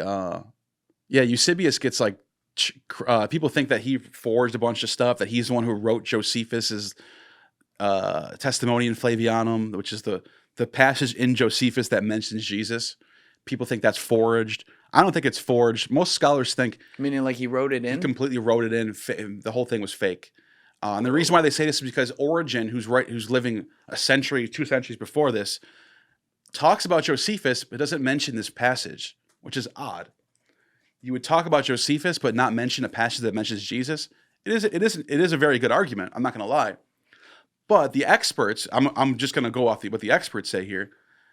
Steve Mason is like a authority on Josephus stuff. He thinks that passage is legit, but it was heavily edited later on. So he thinks that Josephus did write about Jesus, but the version we have right now in all of our versions is all completely edited and interpolated, he says. So basically, they edited it to make Jesus, because it's a very odd passage. Is he basing that? This might be a dumb question, but is he basing that on whatever the original record of it was? Meaning, like, he can look at the original record and say, like, in modern day terms, oh, they whited that out right there. Here's how I know that. No, because the oldest manuscripts from the Josephus are like after the 5th century anyway. So you're going through manuscripts that are already after the supposed interpolation already happened. There's no, we don't have any physical fragments of Josephus that go before Eusebius. So it's possible that he did do this, but I think it's still speculation. But I forgot where we were on that. Actually, there's an important point here, and maybe this will lead to some new topics as well. But I think about this all the time, and this relates to every religion, every ancient text, whatever it was. You and I were talking about this off camera before we started. It's like when we look at time, right? We're in 2025 right now. When we look at the 1960s, that seems like a long time ago, right? It seems like it was so different, but we have a record of it. Our parents might have been born then. We know people who are alive from that time period. Like, you can still touch it and feel it. But we have this idea that, today iPhones, back then, they were just fucking dancing to Jimi Hendrix or whatever. It's like a whole different world. But it's like this exponential theory of time, though. When you look at history and the farther and farther back you go, the gaps of time become more and more scrunched together in our minds. Meaning, we look at the 1960s and 1990s as totally different eras right now, but we may just casually talk about 100 AD and 200 AD because it's way farther back and outside of our realm of thought. Right. We may look at that as, that's basically the same thing. It's not. It's fucking 5 generations apart. Right. Like, it's a totally different world, no? Right. Yeah, no, and exactly. So, like we mentioned, 136 is the year that Valentinius is running for bishop. This is already a century plus After Christ. a century a year after his death has gone by. Completely different world. None of them met Jesus. None of them know. So they're all they're like us. They're trying to figure out what happened. That's pre-stock market crash in today's parlance. Yeah. Think about that. And it's interesting because it's like, it would be like right now, we're 100 years after World War I now. And it's like right now, people starting to like add details to what happened during World War I. Imagine someone for the first time goes, oh, by the way, there was an alien recovered in World War I. And I know you never heard this yet, but I'm telling you, this is new evidence that we found. Somewhere James Fox is like, what? Yeah. And so that's kind of how Christian lore builds up over time. You get new things being added to the stories over time. But it's everything. It's not just... That's everything. Like, it's literally everything, no matter what you believe or what ancient history you're looking at, whatever it is. It's like, it's always going to be imperfect because it's human beings doing it. They're doing it with their own beliefs and biases that are put into it, and they're doing it over a length of time. You were just talking about manuscripts written about the Josephus thing in fucking 500 AD or whatever. Right. I mean, Christ has been dead for almost 500 years at that point. Right. And I talked to a lot of scholars who do textual criticism who are like big into manuscripts and, comparing different manuscripts. And they say that after the medieval period kicks off, you get a lot of zealous scribes who want to fix things so like, for example, the whole December 25th thing. Once that becomes part of the church tradition that December 25th is the birthday of Jesus, you get later scribes going back to older manuscripts and fixing the birthday of Jesus to be on December 25th. And they can tell because they can find other manuscripts that have the other dates on there. Right. So they go, oh, well, what's going on here? What's going on is there's scribes who are like, well, I want to make sure that these people get the right impression here. And they're going back and fixing manuscripts to sort of make things equal what's going on in their world. So that's another issue people have to deal with when you're examining manuscripts. You got to find out there's the possibility that what you're reading is an interpolation or some sort of like forged little area going on. Do you think it's possible, and this applies to everything, not just Christianity, insert your religion here. Do you think it's possible that one of the religions actually is, on the whole, mostly right or has the right ideas, but we just live in a world where people felt like, as it was formulating over, these early centuries, people felt like religion X needed to be 1,000% right. So they went back and personally created an ivory tower around it to the point that now people are righteously questioning whether any of it's true because they feel like it's a cover up in a way. Yeah. I think possible. I think that's definitely possible. Yeah. And I think people always have this innate drive to question what they're being told by authority. Yes. So when you have a church that's steeped in authority and tradition of bishops and they pass it on to the next bishop and people go, wait a minute, is this because they telling me the truth here? People want to question that. And I think that's how you get Protestantism and how you get different. For sure. Yeah. Yeah. What, and we've been bringing it up a few times today, so maybe it's good to actually go through it. What was the Council of Nicaea to you, and what really happened there? There's all kinds of theories that come out of that, but I'd love to get your takes.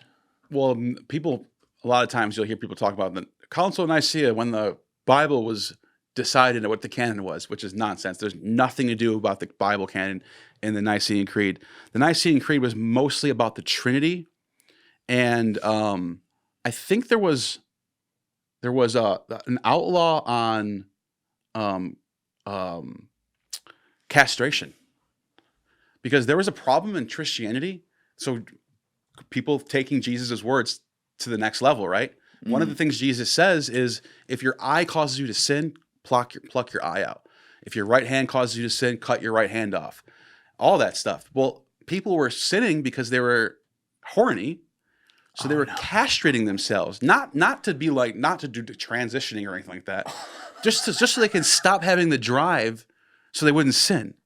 Origen, one of the church fathers, Origen, castrated himself. Oh my God! So in the Nicene Creed, on top of the Trinity thing, there was an edict that no longer is this allowed in the church. No one, stop castrating yourselves. You guys are going way too far with this stuff. And so they straightened that. That was one of the things that happened in Nicene Creed. I think there was something about the Manichaeans that was mentioned in that creed, but it's been a while since I looked at it. But the Trinity was the big one. The major point of the Nicene Creed was that we're all clear that there's God the Father and the Son and the Holy Spirit are all equal. They're all one. They're all three persons of the same Godhead. That was that needed to be clear going forward because there was so much disagreement. There was monophysites. There were people who thought that Jesus was just the Son of God who's subordinate to the Father. The Father's the only God. Then there's the Arians who, and like I pointed out earlier, the Trinitarians get called Valentinians by their opponents as a diss, which is it's just funny because the Gnostic sects are still influencing the church all the way down to the Nicene Creed. They're still part of the conversation. Going, these people believe in a Trinity? That's some Valentinian shit, man. Right. That's what Arius was saying in his letter to, I think his letter to Constantine. There's a letter from Arius that we have. I forgot who he wrote it to. I think it was to Constantine, though. But we can look it up if you want. Sure, let's do that. Yeah. And what made Constantine again want to do this and want to make Christianity the main religion of the Roman Empire? So this is a hotly debated. This is not going to be figured out in one day. It's a letter from Arius. Yeah, let's look at this before. That's a good. Hold that thought. Yeah. Let me show you this for a second. Yep. Arus.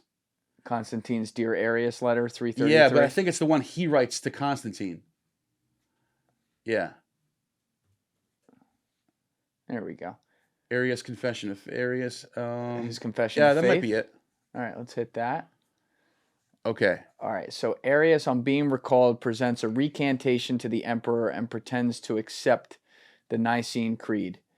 They, having drawn up a declaration to the following effect, presented it to the emperor Arius and Euzoius, to our most religious and pious lord, the emperor Constantine. In accordance with the command of your devout piety, sovereign lord, we declare our faith and before God profess in writing that we and our adherents believe as follows. We believe in one God, the Father Almighty, the maker of heaven and earth. Oh, wait, no, that goes different.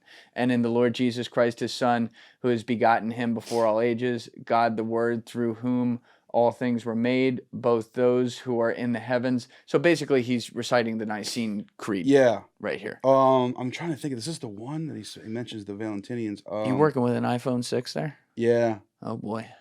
I got to get you upgraded, boy. You know what? I know where it is now. I could find it right now. I sent it to someone recently. So just give me a second if you want to clip this part. Yeah, out. no. So I do want. I think this is interesting. It'd be interesting for people to see this. Yeah. I can comment on this for a second, just because. I started to read that as I remember it from Catholic Church growing up. But he's saying, so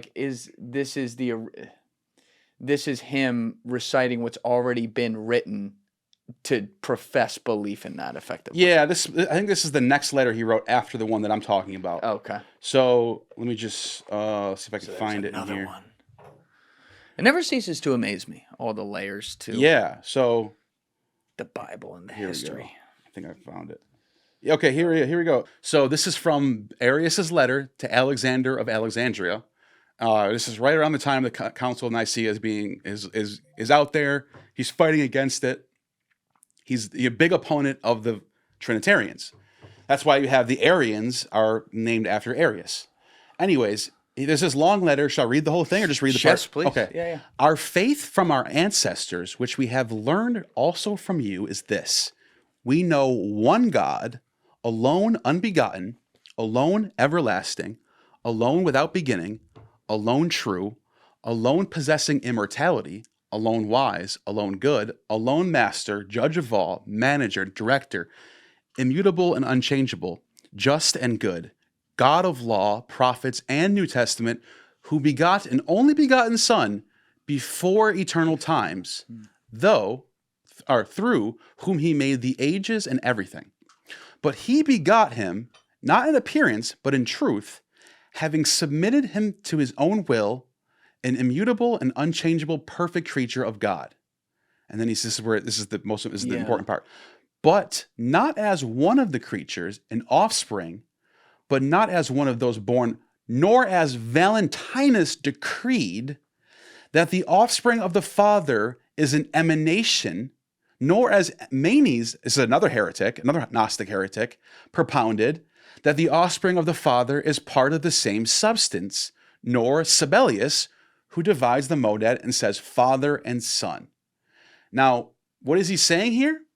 He's saying this Trinity idea is bullshit. This is already heresy. We already been through this. Valentinus said this. We said he's a heretic, right? And they all agree on that. And same with this other guy, Manes and Sabellius. And these are all heretics. Why are we bringing this back up again? That was his argument against the Trinity. Now, he believed that Jesus was divine. But he just believed his idea was Jesus was divine and he's the Son of God and he was chosen in the beginning of the cosmos, but he's still subordinate to the Father. And the Trinitarians were like, no, they're all equal. They're all equal Godhead of the Trinity. And he said, no, that's Valentinian heresy, basically.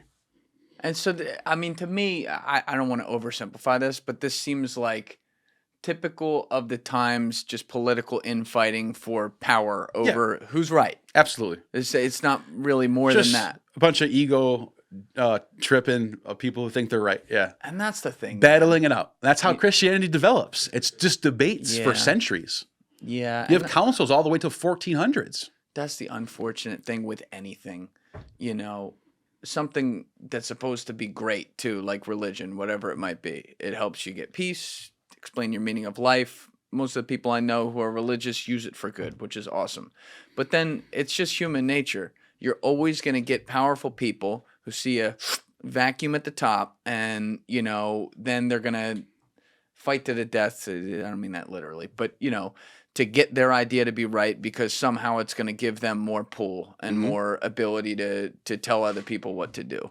And I think that's so unfortunate because it also doesn't mean that some of the ideas being debated aren't legitimate or it can't get to truth. It's just like when you get people in the middle of them, it muddies it up. Right.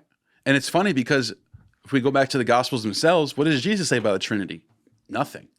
There's no Never said anything. Never right? says anything about a Trinity. The word Trinity is not even in the Gospels. Right. But did he ever say like, obviously he referred to his Father and God he's always talking about that. But he's always making it clear that he's subordinate to the Father. Had he ever said anything related to or similar on parallel with the term Holy Spirit though? John. Yeah. That's in John's Gospel. So I agree with the Christians.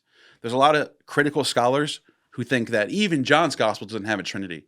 I disagree with that. I think John's Gospel does have a clear triad going on between God, the Father, and the Son, and then this idea of the Holy Spirit, which is mentioned in John's Gospel. John talks about the one who's going to come, and a lot of people reinterpret it. He's talking about himself coming back. He doesn't say it that way, though. He says, the one who comes after me, which is the Holy Spirit. He says that in the text. So in John's Gospel, you do have three persons happening. You have God the Father, God the Son, and this other figure called the Holy Spirit that's unnamed.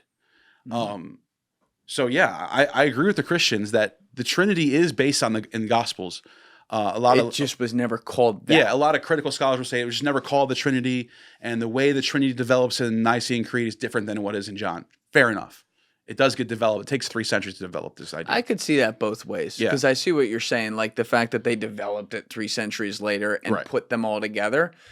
But I could also see it from that perspective of like, well, maybe it really is a puzzle, and these are actually the three things that Jesus really wanted to refer to, and he just never said it that way, or at least we don't have a record of him saying it that way. And also, this is where you can get into the semantics argument of what did he really say ever. We can get the themes maybe, and maybe that is true, but when they're written in different ways in all 4 Gospels, and then the Gospels that, you know, we'll talk about that aren't even, you know, considered a part of the main Gospels that were also written, it's like, you know, maybe the messaging is there, but the exact terminology isn't, and that's up to your interpretation. And so are these people interpreting it how they want to interpret it? Yeah, I think that's what's going on. I think after a period of time, after you get to like the middle of the 2nd century, there's no one left who even remembers the 1st century anymore. And there were different people, different political situation. Everything's different.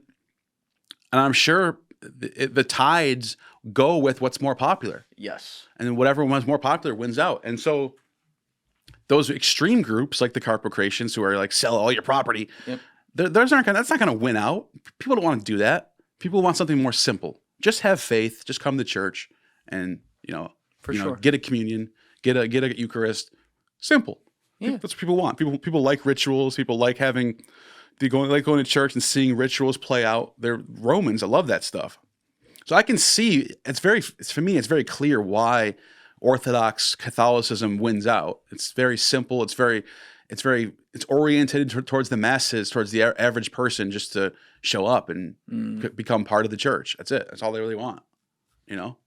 Let's go back to that question I put a pin in. Yeah. Where I was asking about what made Constantine basically decide, you know what? I want to make Christianity the main religion of the Holy Roman Empire. So it's interesting because it's actually Theodosius after Constantine who completely makes all the other cults illegal except for Christianity, and Judaism is still legal, actually. The Jews get more rights than the pagans do under Theodosius. The pagans that they used to follow. Yeah. Pagans that used to be in charge of everything are now out the door, completely gone. Unless he thought that was funny. Yeah. But no, it's true. Like they got taken out of their power situation, and now they're nobodies. Now they're completely legal. They actually were getting persecuted, pagans were.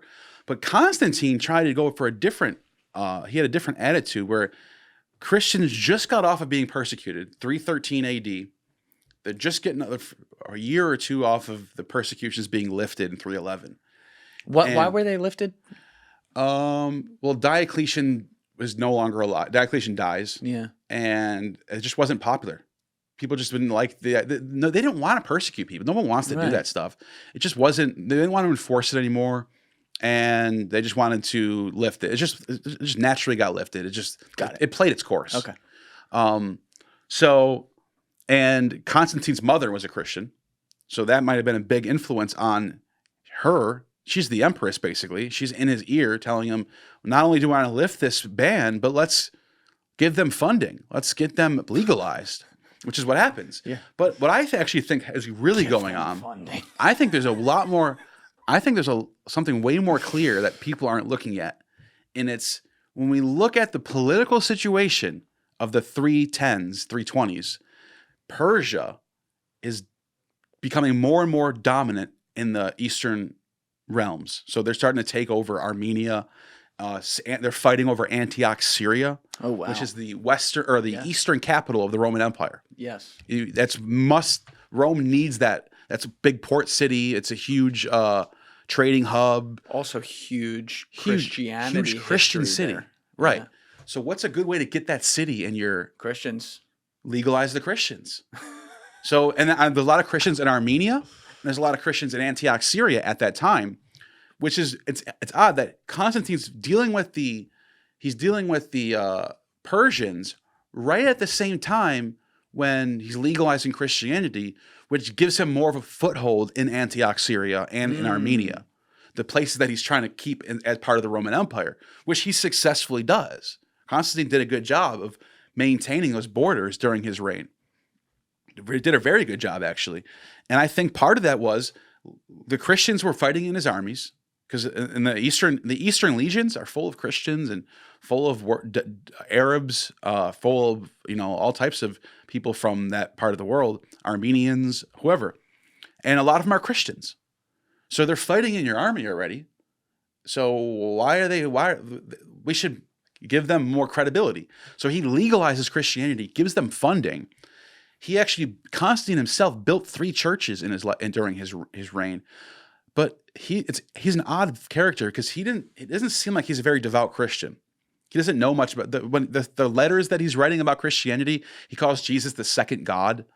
So like he's getting a lingo all mixed up. It sounds like he's just learning about Christianity for the first time. That's what I'm saying. Some of it felt like, oh, we need new wallpaper. Put it up. Yeah. I don't know if I'm oversimplifying that, but and then his ark, the famous Constantine's ark, arch of Constantine. Someone will hit you on that. Yeah, someone's gonna say it's this, that. But the artwork on that thing, there's nothing Christian about it. There's no crosses on it. There's no Jesus on it. There's no Mary on it. It's just it's like soldiers, and then there's like the 4 winds, which is very pagan. And then some of the senators that were following Constantine's lead and getting converted, there's a few of them on record. At this time, though, most of the senators, which represent the average Joe, are still pagans up until 380, until Theodosius' decree. They're still pagans, and they're actually fighting against Constantine in Rome. A lot of them are fighting, are trying to. They don't like what Constantine's doing, or his sons. And his son Constantius actually got rejected by some Roman aristocrats when he came to visit Rome. So this wasn't that popular. It was popular in the East, not as much in the West. But Constantine, what was I going to say? The senators that were following suit, on the ones that we have that converted, it's funny because you look at their sarcophagi. I looked this stuff up. I'm like, I want to know, like, are these people really Christians? Are the Christians saying they converted and they didn't convert? I'm asking all these questions. And the sarcophagus of this one senator, who was senator during Constantine's reign, has Christian scenes on his sarcophagus. So he was a Christian, but he also has other scenes of pagan stuff on there.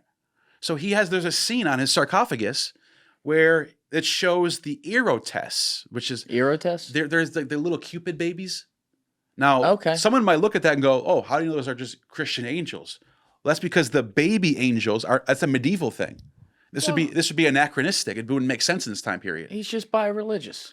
That's what I'm saying. Yeah. I think at this point in time, it was kind of common for people to like still like adopt their average, they still go to the sacred games of Apollo. Sure. And they still go to the Olympics and watch the torch. And they're still following certain customs, but they convert to Christianity because it's this new hot religion that Constantine just legalized. Yeah, it's like the Bruce Lee thing. They're taking what's good of all different stuff and discarding. And this is reflected in the Greek magical papyri, which is a collection of papyri that have been found all over Greece and Egypt and Syria and all over Rome. And it's a collection of like magic incantations that's mixing and matching paganism and Christianity.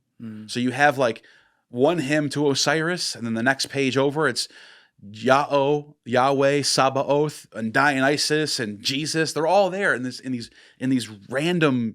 It's called the Greek magical papyri, and these are not like church documents or anything. These are not like elites that are writing this stuff. These are average people just writing stuff that they're like New Age people. Yeah. The people today that you see people online mixing Jesus with Buddha.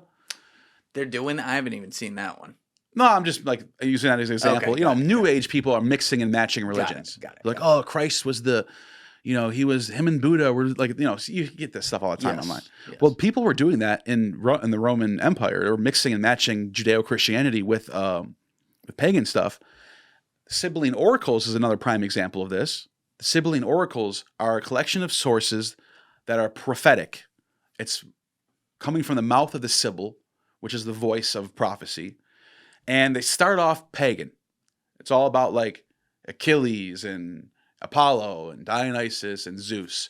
And then in Alexandria, Egypt, at some point in 3rd century to 1st century BC, somewhere in that period, 2nd century BC, you start to see Noah get written in these Sibylline oracles. They're still written in Greek. They still have pagan themes in it. All of a sudden, Noah's being cited as a character. All of a sudden, Adam and Eve are being mentioned. All of a sudden, Abraham's getting mentioned. All of a sudden, they're mixing Judaism and paganism in the Sibylline oracles. And then, after the 1st century, what you see is those same collection of texts called the Sibylline oracles start to Christianize. And you start getting about prophecies about the birth of Christ under Augustus. And so that's what you can see the transformation of pagan literature into Christian literature. Eusebius, another example, I mentioned Eusebius, he thought that Virgil's Eclogue, I think it's Virgil's Eclogue 11, I think it is. It's one of the Virgil's Eclogues where he mentions the divine child, the birth of the divine child that's going to come and save the world. And he thought this was about Christ. So people are. I could see where he draws. I can see why you can draw that, and so people are looking at pagan literature and going, "Well, even they're pointing to Jesus." Another Gnostic group that ties in with this is called the Naasenes, Naassenes. Oh, Alex talked about these guys. Yeah. These are the prime example of early Christians, this is the 2nd century, around 150 AD is when they're thriving. This group called the Naasenes believed that Jesus was the fulfillment of not just the Old Testament, but everything. They believed that Attis, remember I pointed to Attis and how he had the Hilari festival? Mm-hmm. The Nicene preacher in the sources tells his followers to go to the Hilaria and witness the rites of Attis, because in those rites you will find the mysteries of Christ. He had a hymn it's called the Nicene hymn, but really it's all he's doing is he's ripping from the Homeric hymn to Attis. In this Homeric hymn to Attis is a mixing of different gods. So it's basically starts off with, actually, we want to pull it up. Yeah. I can show you. Yeah, it's better to pull this up. What do you want him to search? Nicene hymn. Naassene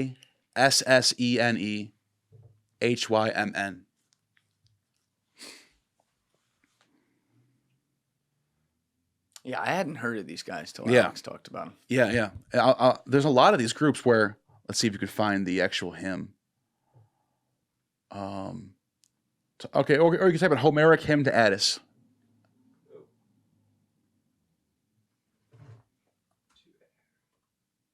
Attis, Attis.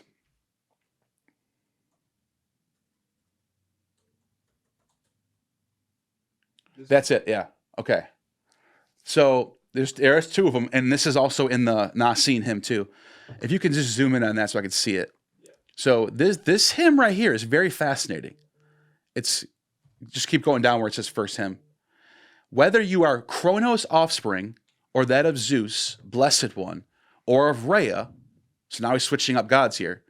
Be greeted, O great one, at the sound of whose name Rhea cast down her eyes, Attis. But in the Nicene version, they crossed off Attis and put Jesus there. So they literally They changed this hymn for Jesus, but then it continues. The Assyrians call you thrice beloved Adonis. All of Egypt calls you Osiris. Hellenic wisdom, horn of men upon heaven, Samothracians, august Adamus, unconquered one. The Haemonians call it Corybas. The Phrygians, Pappus. These are all gods. These are all gods that have myths tied to them of like them dying and coming back to life. Right. So these Nasenes, these Christian Gnostics, were saying that Christ was an incarnation of all these pagan gods that came to live on earth. Meaning it's legitimizing the They're pagan legitimizing gods. the pagan tradition into, and that's his heresy. This is why the church called him a heretic. They're like, no, that's pagan. We're not pagans. We don't believe that. Eusebius, though, was more accepting of these ideas, though. He actually did play around with this in a book he wrote called Preparation for the Gospel. And in the Preparation for the Gospel, he does actually make a way more intricate argument for what this hymn is doing, where he does actually go into pagan literature, into the prophets, into the philosophers like Plato or whoever, Homer, and he's actually pointing out, like, look, these people were inspired by God. They just didn't know about Jesus yet. But anyways, the point I'm making about the Nasenes is, in the 2nd century, it was common to find Christian groups that were still holding on to their older traditions of paganism. Yes. So there wasn't like, and just to completely like show you that the opposite is true too, because there were groups called the Elkosites and the what was the other one called? Elkosites and the I can't think of the name right now. There's there's 2 groups that were completely non-pagan, and that they believed in the Old Testament. They read the Old Testament. Literalists. Yeah, they believed that Jesus was the Messiah and not God. That he was just chosen to be the Messiah. And the Jewish definition of the word Messiah, the Jewish definition of the word Messiah is not God. The Messiah is a man. He's chosen by God to fulfill X, Y, Z. But is he related to God, or not in the Jewish sense? Okay. No, in the Jewish definition of the word Messiah, he's just a man chosen to take on God's purpose and usher in the kingdom of heaven. Got it. What the hell is the name of that group? I can't think of the name right It's now. all right. Anyways, but there's a few groups in the early Christian world, that didn't believe in the pagan stuff. They were completely, but they were so Jewish that even they become heretics. So they're like, no, you have to believe at least Jesus was divine. You have to believe in this, obviously the Nicene Creed comes in later. But these particular groups end up being heretical for being too Jewish. So there's two spectrums. In early Christianity, you have two sides of the spectrum. On one side of the spectrum, you have this like Greco-Roman Naasenes, Carpocratians, all that stuff, Valentinians. And on the other side, you have these other groups who are more on the Jewish side. The Elkosites is one of them.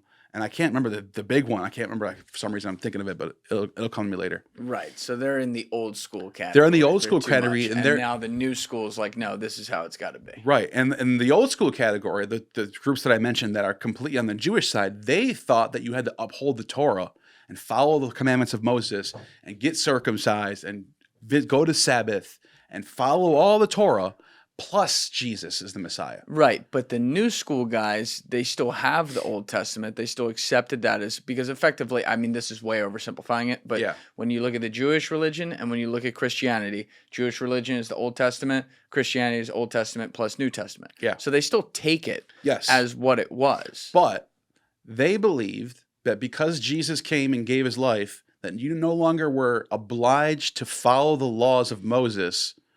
You now just needed faith to bypass this. So I could go kill people if I want.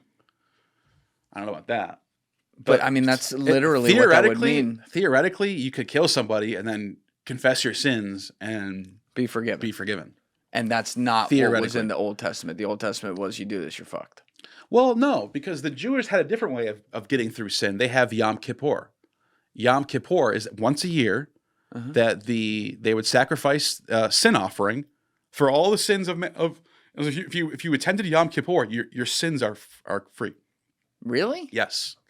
So they had so you get out of jail free card. The Christians are acting like they had this new way of getting out of sin. The whole time the Jews were like, no, we've already been doing this. They just stole that bar for bar, word for word. Well, guess what? Interesting I'm glad you pointed that out. I forgot about this.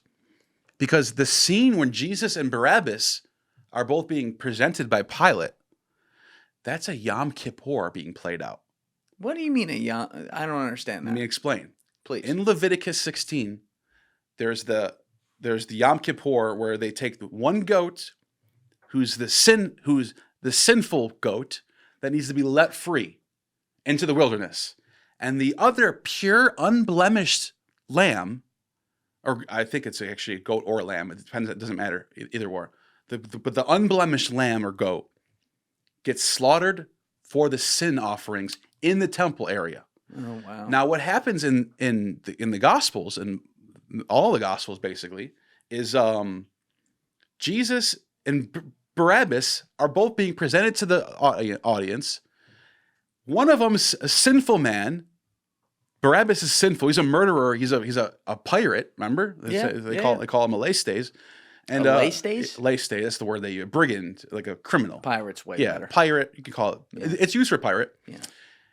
They let him go, and then they kill Jesus, who's sinless and perfect and unblemished. So I get it. It's an allegory. The Gospels are giving you an allegory of Yom Kippur.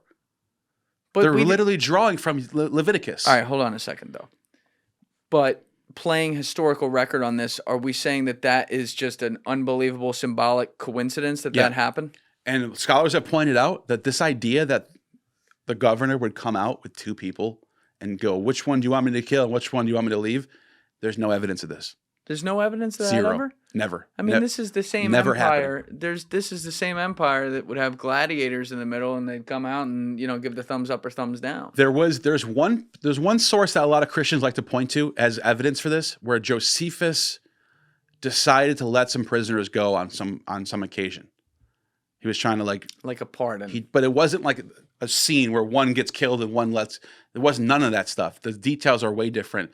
It was just a mass letting people go thing. I wouldn't be surprised, though, if it were real. And I mean this dead seriously. Yeah. The drama of that for the entertainment of the plebeian masses, if you will, is incredible. Anything's possible. I mean, that's cinema. I'm not saying it's impossible, but think about this. You're Jewish. You know what Yom Kippur is. I'm not. No, I'm saying Oh, like the right, person right. you're living. Let's put ourselves in. Want to make that clear. Let's put ourselves in the 30th. Yeah, I didn't mean to say that.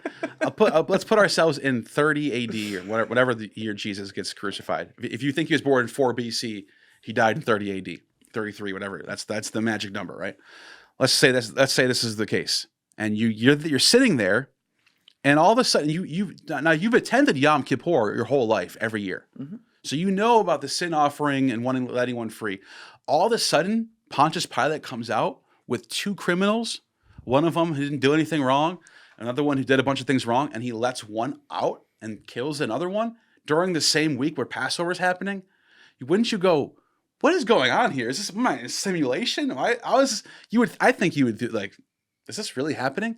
Now, maybe it's not impossible that this could have happened. It would be a weird coincidence. It would be sort of divine if that happened, though. Like this all plays out exactly according to how Leviticus presents the sin offering. I don't know if you want to show the sin offering in Leviticus, if you want to give the people context of that. Let's do that. Yeah. I love context, especially with this stuff. That's why I like watching your channel. You're always pulling stuff up. We're trying. Yeah. We're trying, man, because Leviticus 16. This stuff gets so complicated, and there's also a lot of opinions in the middle of it with people who have beliefs and stuff like that. Yeah, so get as much. That's why I'm trying to give the nuances as much as possible and not just give one side. In Leviticus 16, the sin offering involves 2 goats, a bull, and a ram, and is performed annually on the Day of Atonement to cleanse the nation of Israel from their sins. Yeah, now if you want to just read the passage, we can go down right there, that. Bible Gateway. Okay. The Lord spoke to Moses after the death of the 2 sons of Aaron who died when they approached the Lord. The Lord said... Wait, I lost my spot. The Lord said to Moses, tell your brother Aaron that he is not to come whenever he chooses into the most holy place behind the curtain in front of the atonement cover of the ark, or else he will die. For I will appear in the cloud over the atonement cover. This is how Aaron is to enter the most holy place. He must first bring a young bull for a sin offering and a ram for a burnt offering. He is to put the sacred linen tunic with linen undergarments next to his body. He is to tie the linen sash around him and put on the linen turban. These are sacred garments, so he must bathe himself with water before he puts them on. From the Israelite community, he is to take 2 male goats for a sin offering and a ram for a burnt offering. Aaron is to offer the bull for his own sin offering to make atonement for himself and the household. That's the priestly offering, yeah. That's different. But keep going. Then he is to take the 2 goats and present them before the Lord at the entrance to the tent of meeting. He is to cast lots for the 2 goats, 1 lot for the Lord and the other for the scapegoat. Now, pause. If it says B right there, you want to put your cursor over that B where it says scapegoat down a little bit? Right there. See that B? I just want to. I'm just curious what that in footnote says. It says the meaning of the Hebrew for this word is uncertain. All right. The word in Hebrew, if you look up the Hebrew version, we can if you want, but it doesn't really matter. People can watch and do this themselves. The word is Azazel, which gets translated as scapegoat. But in Jewish tradition, Azazel is like a deity. It's like a second god, like a figure, a sort of a demonic figure called the scapegoat. So the word gets translated as scapegoat, but the reason why there's a footnote there is because in Hebrew, the word literally just says Azazel. So it's actual noun, a proper noun, a being. So if you continue this, it says Aaron shall bring the goat whose lot falls to the Lord. Go up a little bit, whose lot falls to the Lord and sacrifice it for a sin offering. But the goat chosen by lot as the scapegoat shall be presented alive before the Lord to be used for the making atonement by sending it into the wilderness as a scapegoat. Yeah, that's what you said. So the one that's chosen to be the sin offering gets let go, and the unblemished one gets slaughtered. And that a lot of people have pointed out, not just me have pointed this out, that looks like what's going on in the scene of Jesus and Barabbas. So it's a perfect... It's a coincidence and symbolism, or the connotation could be that the story is made to match. Yeah. They're sort of like mixing. Like, I'm not saying that it didn't happen, that there wasn't a trial. Maybe there was another character involved, but I think the writers are drawing from the Old Testament to make the New Testament, and this is actually common typology. Yeah, they call it.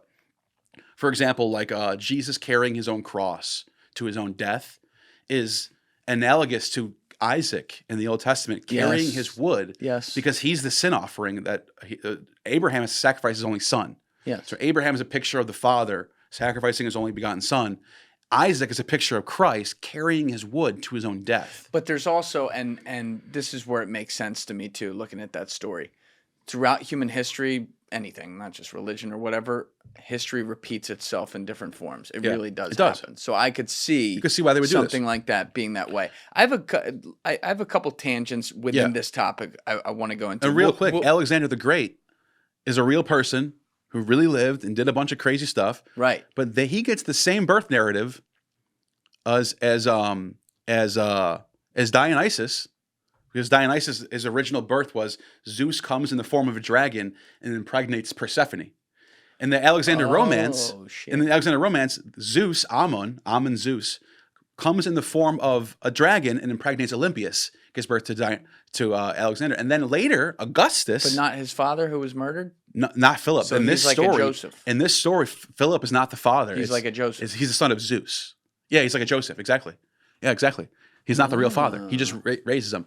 Later on, in Suetonius's works, Augustus gets the same exact birth narrative as Alexander and Dionysus both get, where a serpent comes and impregnates Olivia, and gives birth to Augustus. Now, the reason why I brought that up is because this is how people wrote stuff in the ancient world. It doesn't mean Jesus didn't exist or it's all made up. It just means this is how they write their stories back then. They do mimics of other things. They rewrite things. They do like DLCs of stuff. Like they're just redoing things. But anyway, I cut you off. No, all good, all good. That's good context.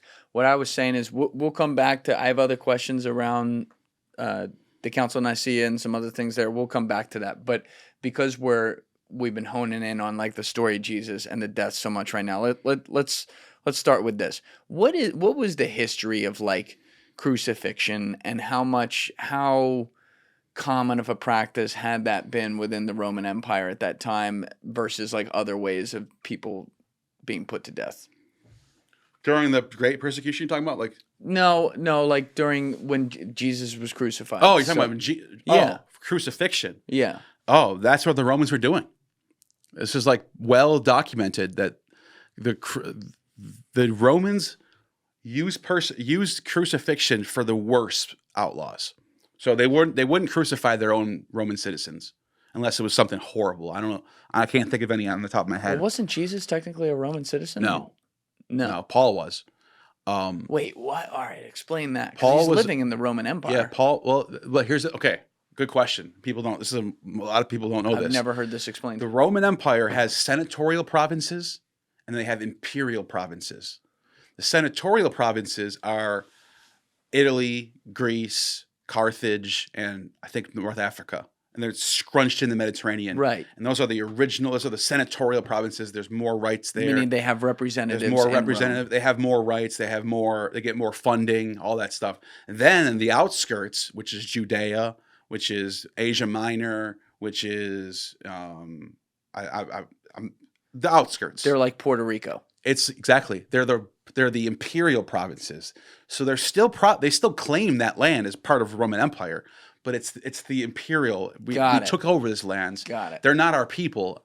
Now you could have citizenship in an imperial province, but it was hard to get it. Okay. Way harder to get it. So the Judeans were not necessarily their religions aren't legalized and they're not recognized as the Roman imperial religion, but they're allowed to do it. They don't want problems. They're not trying to like make people do things they don't want to do. Yeah. They want people to be happy. Yeah. So like they just want you to pay your taxes and honor Caesar and just do it, stay out of everyone else's way. But you were saying their own Roman citizens they wouldn't crucify. They wouldn't crucify. Crucifixion is so horrible that they would do it as a way to deter people from doing whatever the person got crucified for. And so like people who were like religious fanatics who are like claiming to like take down the Roman Empire through their divine power, that's a problem. That needs to be stopped. And not only does it need to be stopped, we need to make a message for anyone who tries to do this, that they'll be crucified and they're going to have a horrible, the worst death you can imagine all day long. You're just dying slowly. Now, but there's multiple ways they would do it. One would be they would nail people in. The other way would be they would literally tie their arms and it would take days, I think, to die, right? Yeah. So did they just do both of those? I'm sure it depended on where you were and who's doing it. Got it. This is not easy to do. Right. So Imagine trying to do this to somebody. I couldn't do it. So like you got to think. So whoever's got to do this, do they want to draw it out, or do they want to just get it over with? Right. So my guess is, depending on where you're at, who's doing it, it probably was different everywhere. Okay. There probably was a different way of doing it, and there might have been someone who just didn't want to do crucifixions. They just wanted to do a quick, I don't know, stab or something. Yeah. I don't know. The second big question I had here is kind of at the center of what we're talking about today, just with you and your perspective and your own journey and like how you're looking at all this and evaluating it. But like, based on all your research and what you think, who was Jesus like to you? So, like, if we just accept Jesus of Nazareth is a real person, right, and like the bare minimum of what I think he was doing. So I've been to Israel. I spent a whole month there, and I was fascinated by the Galilee, where Jesus grew up. I was fascinated about how Hellenized it was, how Greek. How much they had stadiums there, they have theaters there, they have temples to Greek gods everywhere. There was a temple dedicated to Augustus right around the time Jesus was alive, probably like the 1st century BC. That would have been like 30 minutes from him, like in Nazareth, right there. There's a temple of Pan there. Pan Sephirus, or Pam? Pan, the god Pan. 2 M's? Pan. 2 M's. Oh, Pam? Oh, he's not getting the joke. What's that? Remember from Step Brothers? When he's like, are you saying Pam or Pan? Oh, I just remember that now. Pan. Yeah. That's funny. Damn it. So they have a Right over his head. Yeah, it went right over me. I thought it was like Pam Anderson or something. I was like, what? No. Pam? No. Anyways, no. So it's very Hellenized in comparison to when I went to Jerusalem. Not Hellenized, not as Hellenized. Very more traditional, very more Jewish. But in the north, it was way more Romanized and Hellenized in that, especially in that period. Looking at the research and Sure. when the theaters were built, and it seems to be projects of Herod the Great in the 1st century BC, build all these building projects all over Israel, and completely got the place up to par with Roman standards at the time. Did a great job. Jesus would have grew up in that. Yes. So he would have been, Sepphoris is the big city hub for where Nazareth is. So you're saying he would have been in some ways culturally Hellenized. Yeah, so think about it like this. New Jersey, right now, with Hoboken, New York City is the big city, right? Right. That's where everyone goes to go do stuff. Nazareth would be like Hoboken, and New York City would be like Sepphoris, the big city. Walking distance, too. Yeah. So you can literally walk from Nazareth to Sepphoris. It's the same general area. Yeah. It's literally 2 hills on the same area. So you would walk from one hill to the next hill to go to Sepphoris, where the big market is, where the theater is, where the columns are, where the governor would be. And Jesus would have probably been there during a time where there's plays going on. And I think he was educated enough to know what the cultural milieu was. He was able to read the times and understand what was going on. And that's why I think Jesus, there's this, they call it the Q theory. And basically what it is they take the 3 synoptic gospels, Matthew, Mark, and Luke, and they look for the common, what do those 3 have in common? Can you tell people what synoptic means? Synoptic is the first 3 gospels, besides John. Got it. So Matthew, Mark, and Luke. Now, Matthew, Mark, and Luke have a lot of information in common. In fact, a lot of it's word for word the same in those 3 gospels. So what scholars have theorized is that there was a proto-gospel called Q. They just named it Q. It means source in German, Quell or whatever. And this the source for the gospels that came before Mark. And it was just basically sayings. Jesus says this, Jesus says this, and Jesus says this.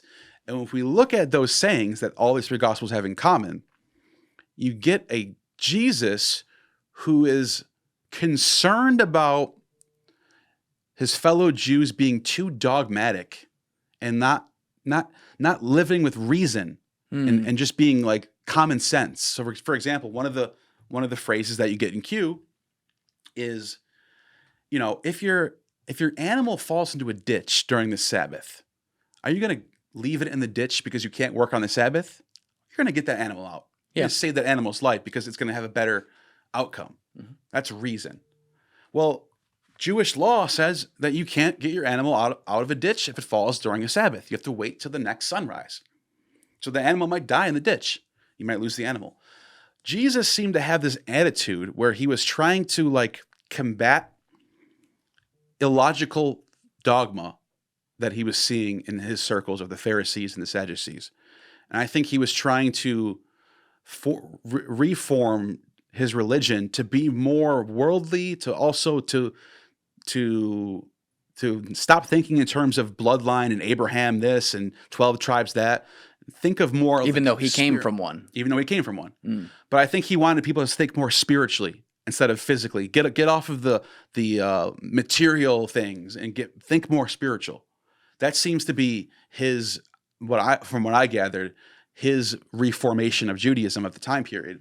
So, and correct me if I'm wrong here, are you saying he's like a prophetic type figure? That's what a lot of the, I mean, if I do think that there might be some truth to him calling, like that's like one of the things that they credit him for is prophesying that the temple is going to fall. Like one of the things Jesus says in the sources and in the Gospels is that there will be no stones here standing when the Lord comes. Mm-hmm. Like meaning the temple is going to be destroyed and not a single stone will be standing. Now the reason why I think that might be something he actually said is because it's technically not true. There technically is a few stones still standing from the old temple. That's what the Wailing Wall is. Now, some people dispute this. Some people dispute this. They know the Wailing Wall, that wasn't part of the temple. Most people think it was, which means can't they carbon date that too? Yeah, they know it was. They know it was built by Herod. Yeah, they just think that part for some reason is different. I don't know why.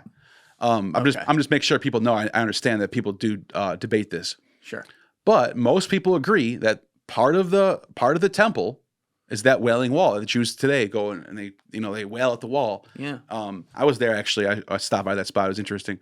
But if Jesus didn't say that, why would you make that up?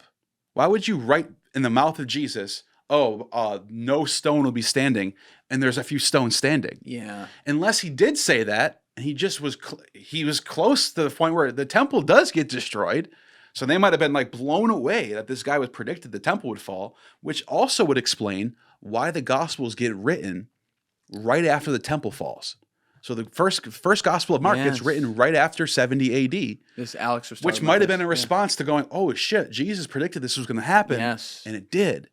And they just that detail about the rocks, they didn't really care about it. There was enough. It was correct enough that they just put it in the Gospels. That's my thought. Temple falls. Yeah, close enough, right? It's all there. Another one that I think he actually did say is that Jesus tells his disciples, some of you standing here today will not taste death before the Son of Man comes returning in his glory. I think we should pull that one up so I can get that one right. You just do Jesus, some of you will not taste death. Okay. Right. Matthew 16:28. Yeah. Okay. So truly I tell you, some who are standing. Wait, what just happened? Go back. Yeah. Yeah, that's it right there. That's it. That's right. The one. This is what we want. Those are all the truly versions. I tell you, who are standing here will not taste death before they see the Son of Man coming into his kingdom. Now, 2,000 years have gone by. That's a bar. 2,000. It's a cool bar. Yeah. 2,000 years have now gone by. And is there anyone still alive from Jesus' time? That I'm aware of? No. Exactly. So this is technically a failed prophecy in a way, which makes me think he did say this. Well, no, because hold on a minute. Here would be the divine counterpoint. Sure. If he's referring to himself and saying that this is like some greater symbolism for his resurrection, which says that happened. That's what people say. You're spot on. That's exactly how they were. I'm not saying that's right. I'm not even saying that's a bad counter. I think that's possible. Yeah.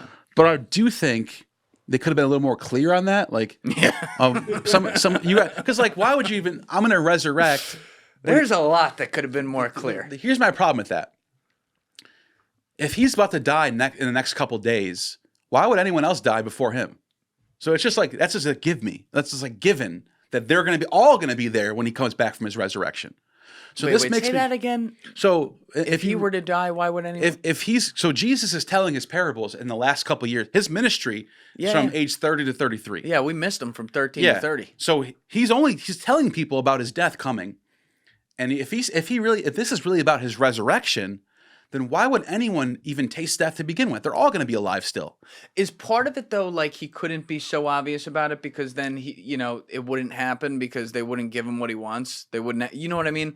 Like if he ran around and said it simply, like he's standing here, I'm Jesus for a minute, right? Yeah. Not to be confused, but he's standing here talking to these people in a crowd and saying, this regime is going to kill me in approximately 3 years. I'm going to be crucified. It's going to be terrible. Everyone's going to watch. Right. And then 3 days later, boom shakalaka, I'm coming out of this fucking cave. Son of Man's alive. I'm God. If he did that, maybe they wouldn't then make that happen. Whereas if he kind of speaks in rhythms and rhymes here, like, yo, some shit's going to go down, whatever, yada, yada, then Pontius Pilate falls right into his plan. He does the crucifixion. He goes into the cave. He's dead. Now he comes out alive. Boom, everyone's happy. So maybe what I'm saying is he's being actually mysterious for the sake of being mysterious so that the prophecy could come true. That's one way to look at it. Wow. But I do think, the simple reading on this is he actually is saying, when I coming in his kingdom is a specific, like in Revelation, at the end of Revelation, it talks about the New Jerusalem, the kingdom of heaven being ushered on earth. Mm-hmm. That's at the end of the world. So if you kind of align this with what's being said in Revelation, sure, all of a sudden it looks like he's talking about at the end of the days that so he's basically telling his followers, I'm going to go away for a little while, but before all of you die, the world's going to end and I'm going to come in my kingdom. That's what it looks like to me, which makes me think he did say this, because why would you add that in there why would you keep this in there knowing that the world didn't end and the world's still going on? Yeah, that part's throwing me off. That's why I think he actually said something like this. You know what I mean? Because it's kind of a little bit embarrassing, not like that bad. It could be like it's not like horrible, but it almost looks like it's pointless to keep that in there. It could be like a metaphorical though. Yeah. Right. Yeah. Because like I die for 3 days, and that's like effectively metaphorically the world ending because sin is won, but then boom, I come back, y'all are forgiven, and now you're I'm forgiven. the gangster. Yeah. Right. That would be the way around. I think that's the best. Okay. That's the best explanation of the others of the other way. Got it. Yeah. You're very fair. I like how you present things. Trying to be. You're very fair about things. You have your opinions, but it's based on studying every side of it, which is pretty cool. And I think, especially, how hard, better than I do, how hard these conversations are because you're talking about things that people clutch their whole meaning of life onto, right? And, people don't want to be like, well, if that's not true, then does the whole thing fall down? But there's so much we don't know, and if you're going to have these conversations, it should be done in a way where there's nuance and where there's, all right, well, what is the other history of other religions or other teachings or beliefs that could tie into this and maybe make more sense? Like, to me, it should be very scientific. Yeah. In actual science, not the way it's done these days, in some ways. You know what I mean? And that's definitely useful. But going back to the Council of Nicaea, because there was a lot there that we got off. Yeah. Was this also where, like, obviously the Catholic Church as we know it is a male-dominated church. They have nuns, but they don't. They're just there. They're there to cook the food. Yeah. No offense, but like they made it all about the men doing stuff. Is that how Jesus really wanted it, or was that edited? I think so. I think it was because, I mean, like going off the Gospels, for example, you have Martha and Mary and a bunch of women around him. They're anointing his feet and they're deciding on which oils are being used, and people are being pissed about it, and he's defending them over the guys. Right. He comes off as very egalitarian and allowing women and men to have high roles in his ministry. Also, you have in some of these early Christian groups, there was women in the church who were chosen to be the Sibyl voice, the prophetesses. There was a group called the Montanists. The leader's name of Montanus. Okay. And he was the one who baptized Tertullian, who's called the father of Western Christianity, Latin Christianity. So this was a big deal. Montanus's movement, though, was led by a group of women who were like leading the church. Like they had high roles in like for 2nd century, 3rd century, first 3 centuries before the Constantine Roman era. Women had high places in the church. It's not until the Romans, like I think the Romans didn't like that.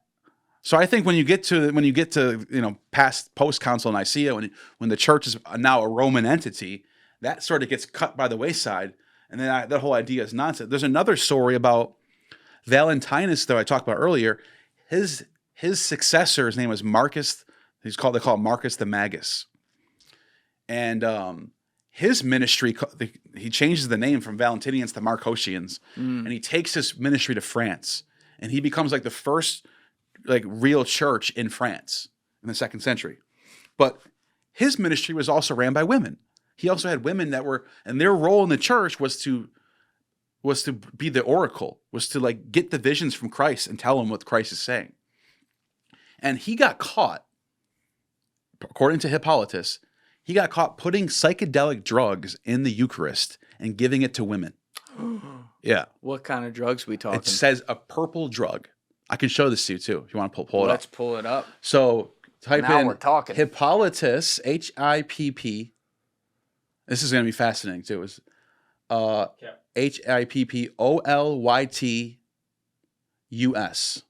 I got it here. Keep going. And then it says against heresies, and then Marcus, Markus. It should come right up as New Advent, the website. New Advent. Yeah. All right, let's pull the window over. Respell the thing. The Hippolytus. Hipp. Hipp. Ollytus.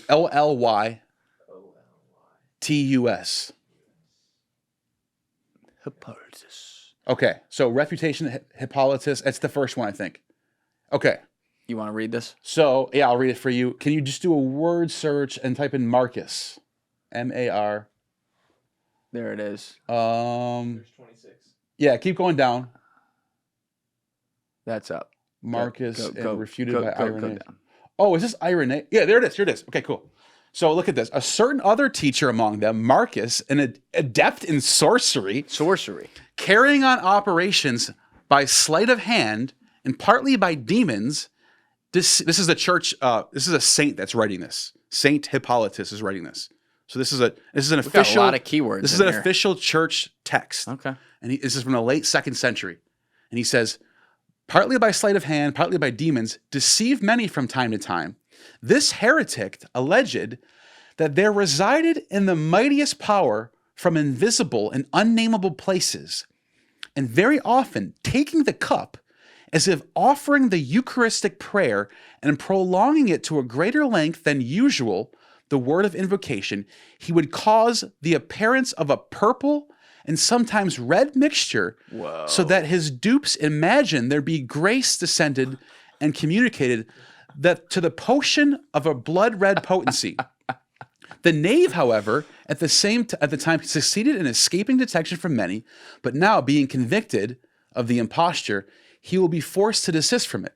For infusing secretly into the mixture some drug that possessed the power of imparting such a color, as alluded to above, uttering for a considerable time nonsensical expressions. Yep. So they're tripping out, right? Yep. He was in the habit of waiting in expectation for the drug, obtaining a supply of moisture might be dissolved, and being intermingled with the potion might impart to the color. This sounds like GHB psilocybin. Yeah. Yeah. And if there's a whole, people can read this on their own, but like the next paragraph, it says, Marcus infusing the drug mixture into a smaller cup was in the habit of delivering it to a woman to offer a Eucharistic prayer while he himself stood by and held in his hand another chalice larger than that. So he's like doing a sleight of hand. And basically, sum this all up, so I don't have to read the whole thing. He basically says that these women were tripping on this drug and getting prophecies from it. And he was like reporting the prophecies to the church. And then he got caught. So he became a heretic. But it turns out that his group, called the Marcosians, are responsible for spreading Christianity into Europe, into France. So it was worth it. So it was worth it. His job was done. even though he got caught. So he took an idea that he viewed as truth, decided to spice it up a little bit to create some lies, to spread it so that the original truth could actually be spread, but it's now going to be sprinkled in some stuff that maybe isn't so true that's going to cause the problem, muddy the waters moving forward. Yeah. He's like He's like Amon Hillman of like ancient history. Like putting purple drugs. Let me tell you putting purple drugs into the Eucharist. It sounds like something he would do. Let me tell you about the purple drugs. He's obsessed with it. By the way,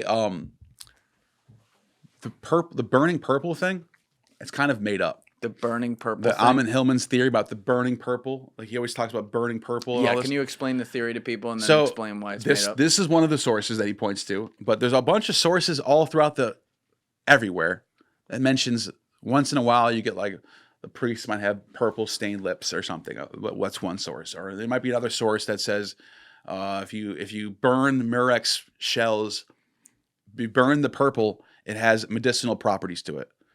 So Amon Hillman takes this and runs with it and says that like there's this drug called burning purple that everyone in antiquity was using, and it's like completely. And then he was telling people that Karl Ruck's a great scholar. Yeah. He agrees with me on this. He completely backs me up on this. We asked Karl Ruck, what are your thoughts on the burning purple? He goes, what? He didn't even know what it was. So Amon is full of shit, dude. He's full of shit. He's 75% fascinating and 25% just full of shit. There's a lot going on there. Yeah. Whatever that is, but interesting guy to listen to. But talk, that's one of the sources he likes to point to. Yeah. Yeah. The other one is the Borborites. The Borborites? Yeah, there's this other group called the Borborites. This is another one, Alex. And mentioned. they're affiliated with a group called the Nicolaitans that are mentioned in Revelation. Okay. And they got accused of eating fetuses in their Christian rituals. Yes. Epiphanius says this in the 300s. He writes about this. Eating fetuses. Eating fetuses and having orgies where the men would give up their wives to other men and they would trade. They were doing swinger stuff. And then he says that they have their own gospel called The Greater Questions of Mary. And in this gospel, Jesus comes to Mary and says, unless you drink my semen and eat my flesh, you cannot get to the kingdom of heaven.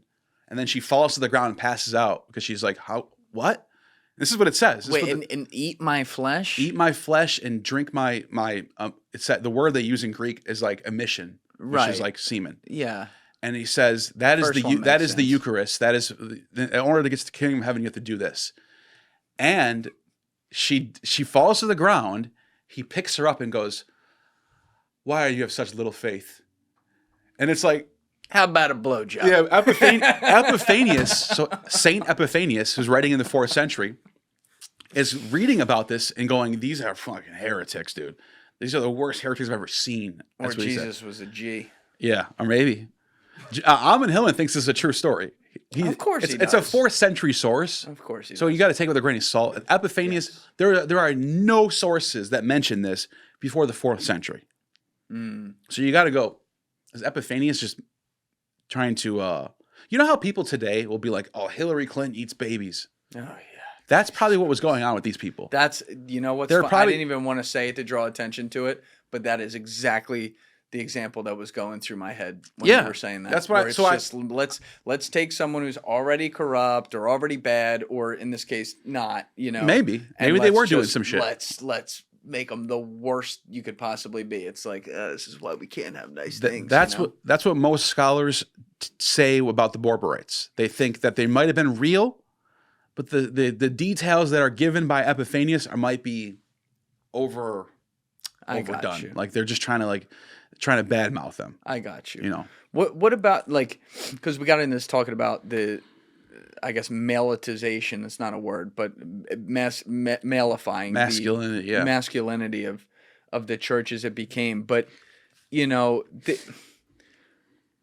there's talk that one of the banned gospels is talking some evidence of it. It appears that one of the banned gospels, for example, is Mary Magdalene. Gospel of Mary, yeah. That's a great text, by the way.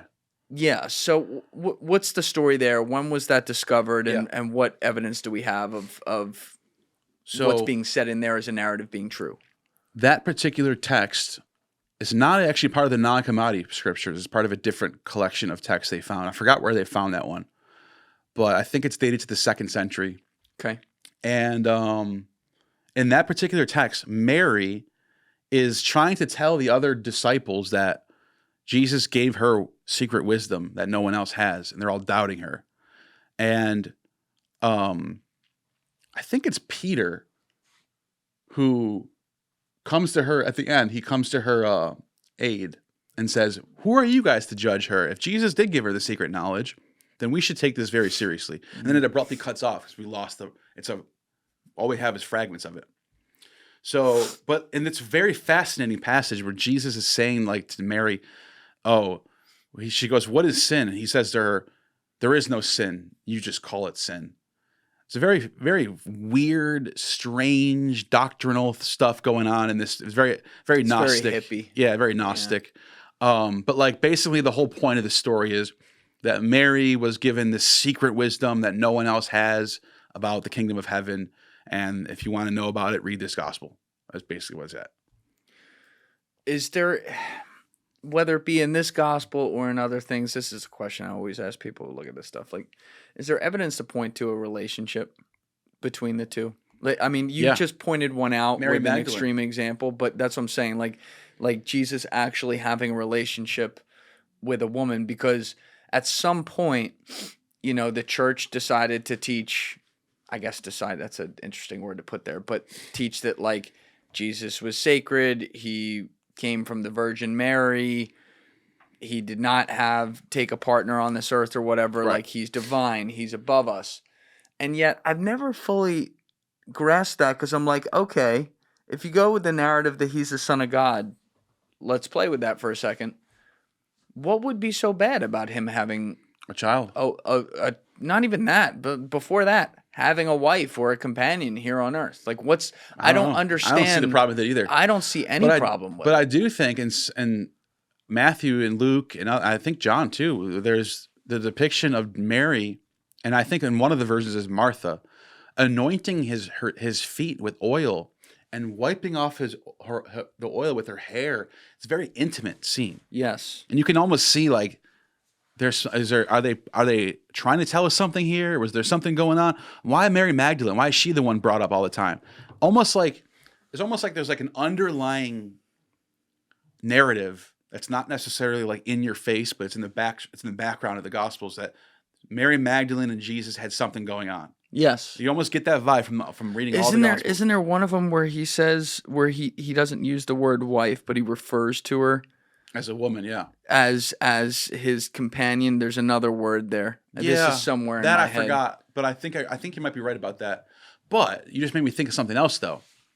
Love Are you when that familiar? happens. Are you familiar with the disciple who Jesus loved? Wait, what? Look up the disciple whom Jesus loved. It's in Gospel of John. It's only in John. That's it. And go to images. Now look at all these images. There's a little young boy, like a young kid, hanging on the shoulder of Jesus. And look, if you look at all the images, even going back to antiquity, this is a very common theme. Yeah, isn't this part of the theory where they say that when they rewrote this, however you want to put it, with this history, it's supposed to be a symbol that Mary Magdalene was actually one of the disciples, and they just made her a man here? I don't know about that, but in John's Gospel, only in John's Gospel, they're constantly referring to this disciple whom Jesus loved. That's what it doesn't even say his name. But it depicts him in John as literally hanging on Jesus' shoulder and sleeping and napping on him and like being like laying on him. Like what? Yeah. It's very, very intimate, very strange. But kind of homoerotic in a weird way. Yeah. But it's only in John. Yeah. And now in the Greco-Roman world, there was this tradition of the teacher and the student being intimate like that. Socrates and Alcibiades was like this. In the sources about Socrates and Plato, they talk about Alcibiades and Socrates being like lovers.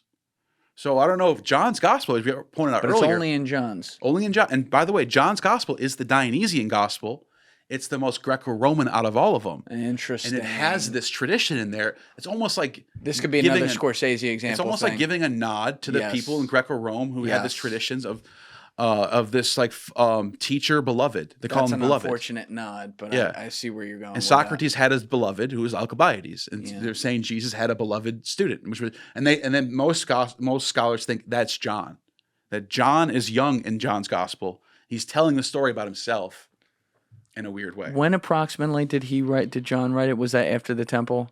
John is the last gospel. Most scholars think John's the last gospel, probably around the 110s or something, maybe even 120s. Oh, so he would have been. There are some who think 90. There are some people. Like, so he would have been old. More conservative scholars will say Mark is 70, Matthew and Mark are in the 80s, and John in the 90s. But he would have been old. He would have been super old. Okay. And then there are others who think John didn't even write the gospel, but they're attributing it to him. What did they do? I don't think I've ever asked this before. I just, every time we talk about these topics, I think of like new things, like common sense type, like, well, how would this have worked or whatever? But when the gospels were written, on the page, like literally like that, it's not like they had a computer or anything. Right, it's on papyri. What did they do with the gospels? Like John finishes the gospel. Yeah. What happens to it? So what they would do is they would have a scribe copy them in a library, and there'd be a copy that would stay in Alexandria's library. There'd be a copy sent to the Antioch library. There'd be a copy sent to, and they would just start making copies, and they would just start delivering them to different churches, different libraries immediately. That's how you preserve text. That's how it's all about one person writes it. Give it over to the scribes. They copy it and they send it out. But with such a small percentage of the empire, or you could even say the earth at that point, actually, when the Gospels are written, actually ascribing or believing in Christianity, for example, those texts aren't nearly as important until later, when the following grows and people are going and visiting the libraries and are like, oh shit, here it is, here's the record, and it suddenly takes on a life of its own. Meaning, I could write, I'm not an author at all, I haven't written a book, but I could write a book right now that, little do I know, is a fucking thriller, and it's going to be like The Next Great Gatsby or something. And at first, I sell it on my own on Amazon. It does fucking 10,000 copies or something, but it grows a cult following. And then 4 years from now it has 100,000 people who have read it, and then 1 million 10 years from now, and suddenly, like, now people are like, I got to get to the original thing that was written down because that shit's a legend. Okay. Yeah, and that's kind of how the Gospels take on the life of its own. Because at the time when Christianity starts to dominate and become popularized, we're like you mentioned, centuries have gone by, and the original context is not really known unless you're basically appealing to the church to tell you what the context is. Yes. And they're going to go through what their doctrines are, what their dogma is.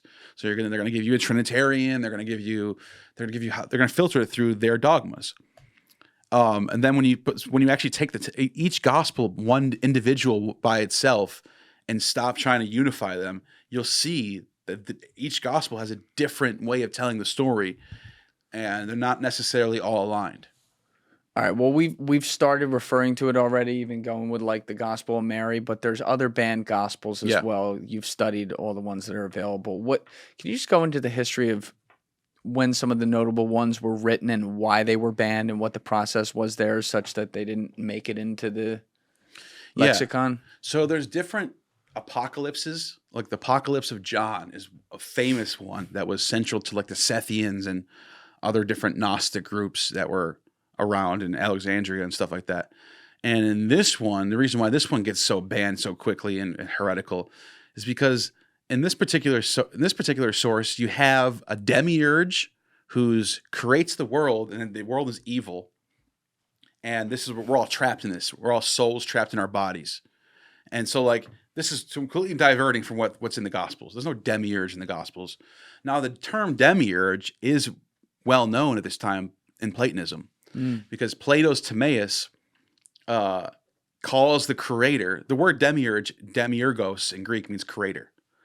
So this concept of an evil creator is floating around in early Christianity. And Marcian was one of the people who had a similar idea. But this particular one is like, there's this idea that they call him Yaldabaoth. It's really Yahweh. It's got Yah, maybe because they throw Yah in the front, it's the same. But it says Yaldabaoth, and it's the God. Basically, it's the God of the Old Testament, according to these people. But like for some reason, this God thinks he's in charge of everything. He thinks he's the only God there is, but he's mistaken. And really, he's actually subordinate to other gods that are above him, including one of them being Sophia, which means wisdom in Greek. So that's the Apocalypse of John is this text that I'm talking about.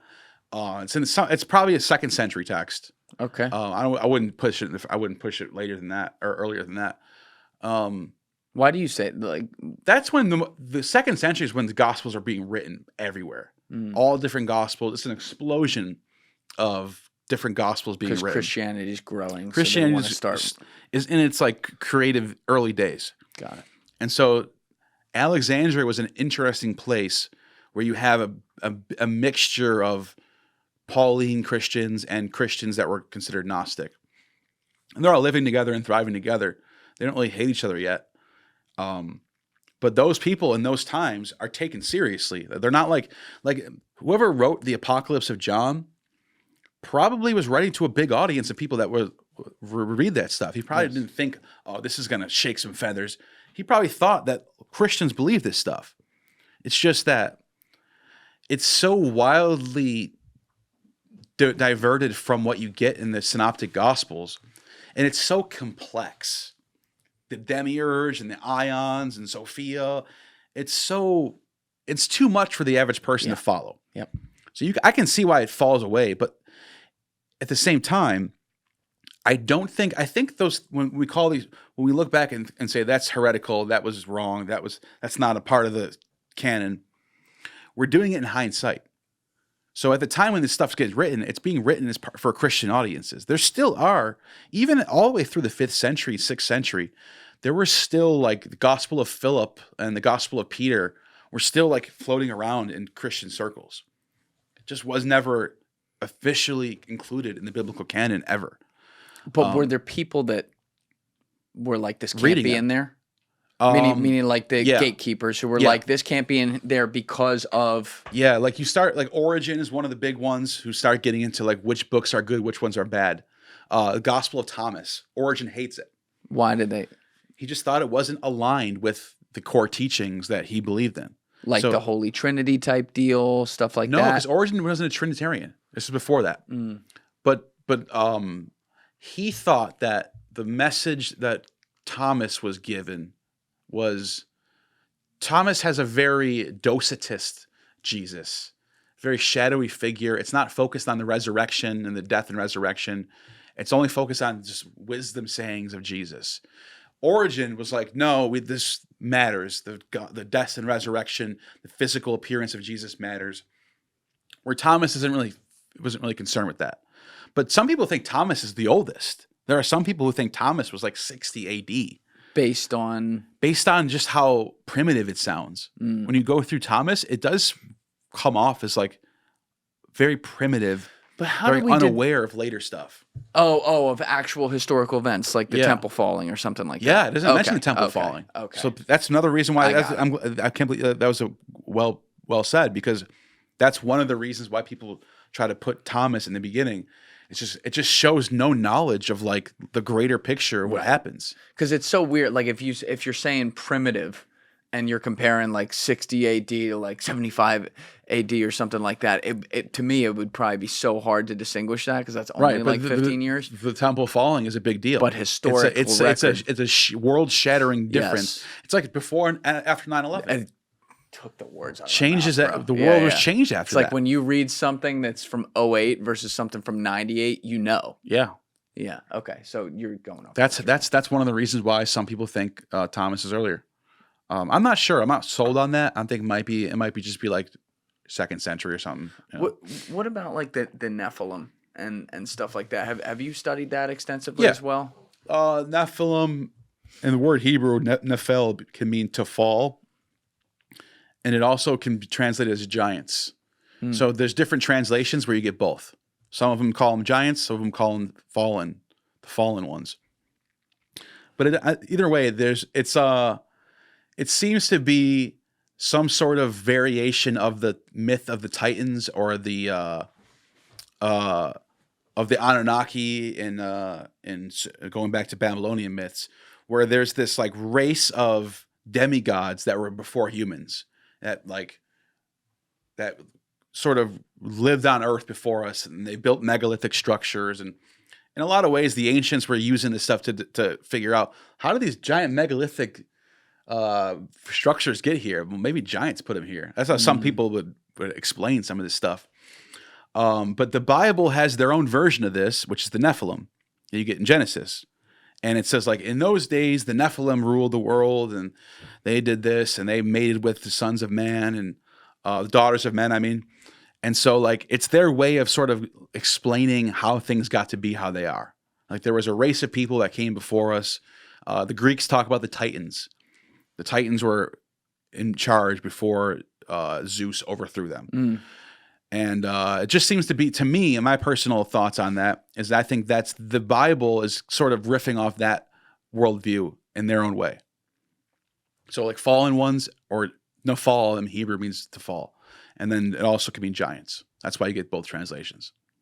So another like stylistic interpretation, if you will. Yeah, it's interesting because like they're in Genesis, but like then they're not given any more attention after that. Like the giant in this day, the giants were ruling, and it's like, okay, and then like the rest of the whole Bible, they never talk about it ever again. Don't worry about it. Yeah, never. Yeah, it's like it's almost like why even have it in there? Yeah. But it also highlights that the Bible, the Genesis, for example, is it's what it is. It's bits of pieces being brought together into one source. So like that gets brought somehow that made it in the cut. Yeah. And who knows where that even came from? It probably came from something else. You know? I think the Bible has a lot of that going on. It's very splintered. Yes. Like there's parts of the Bible that allude to polytheism. Job, for example. In the book of Job, you have Yahweh and his council, and the 70 sons of God are there. And the number 70 again. Yep. The 70 sons of God, which is the sons of Elohim, and Beni Elohim, which means sons of the gods. It literally means sons of the gods. And then Satan's also there too. And it says, and then this Hasatan, the opposer, which that's what it means in Hebrew. Then the opposer came, and they start talking about Job. But like that to me, I don't know how you describe that other than polytheism. You have a bunch of sons of gods, and then one. I see that. You know, he's like Zeus. He's like, in the same way in Greek mythology, the gods weren't all equal. Zeus was the head honcho.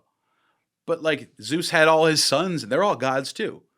So like I think Job is reflecting an earlier Israelite theology that later gets sort of like it's kind of wild though, because you have all these words written, and then you had people early on amalgamate them and say, this is what it means. Therefore, this is what we teach. And you've highlighted that very well today, all the early wars, if you will, that happen within the church trying to formulate itself.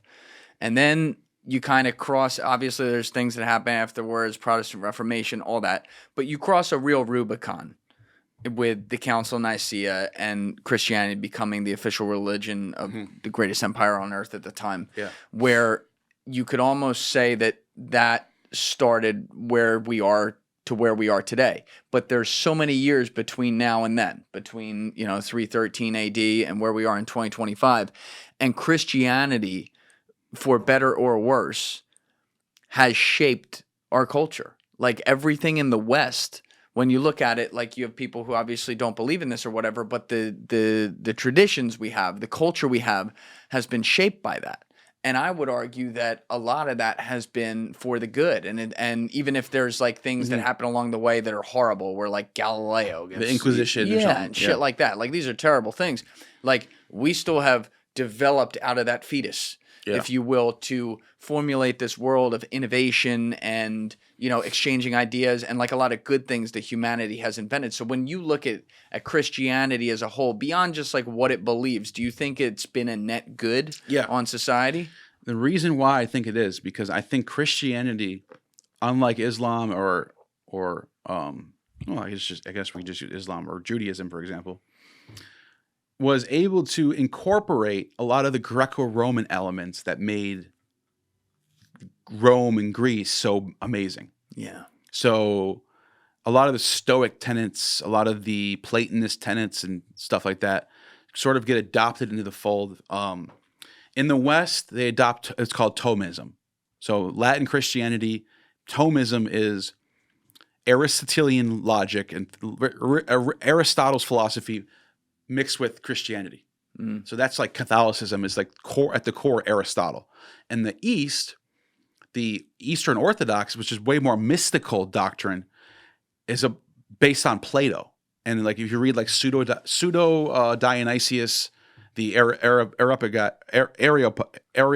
sorry, he's one of these early Christian, mostly Eastern Orthodox figure, who is a Neoplatonist, self-described Neoplatonist. And he's they're writing, they backdate him. They say he's a disciple of Paul, but really it's like a 5th century source. But anyways, you get these doctrines of theosis, which is like you don't become God like apotheosis does, like Gnostics do. But in Eastern Orthodox tradition, you can become one with God through a process called theosis. This is a mystical doctrine that's only found in Eastern Orthodox Christianity. Catholicism doesn't have this. So what you get is you get these two different churches. One of them is like Aristotelian. The other one's very Platonist.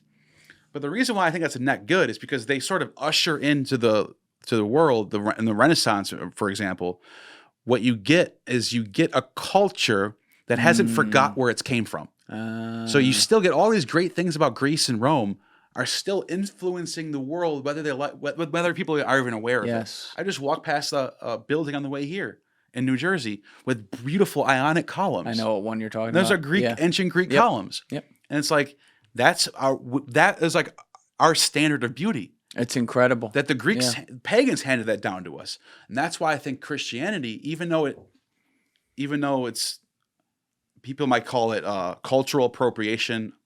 I don't know. People say that they're cultural. No, I actually think cultural appropriation could be a good thing in the sense that Christianity brings to the world. I see what you're saying. A lot of these great things that Greece and Rome had.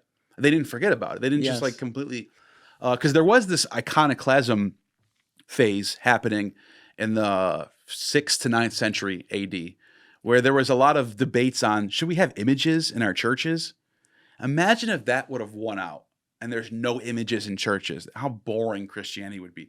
The images, the statues, I think that's beautiful. Yeah. When you walk into a church and you see like it's right there in front of you, the full crucifixion, or whether and it's like marble columns. Like I love that stuff. It's amazing. And I'm glad that particular brand of Christianity won out and gave us the Renaissance. And the Renaissance was the reason why they call it Renaissance, a rebirth of art and music and literature.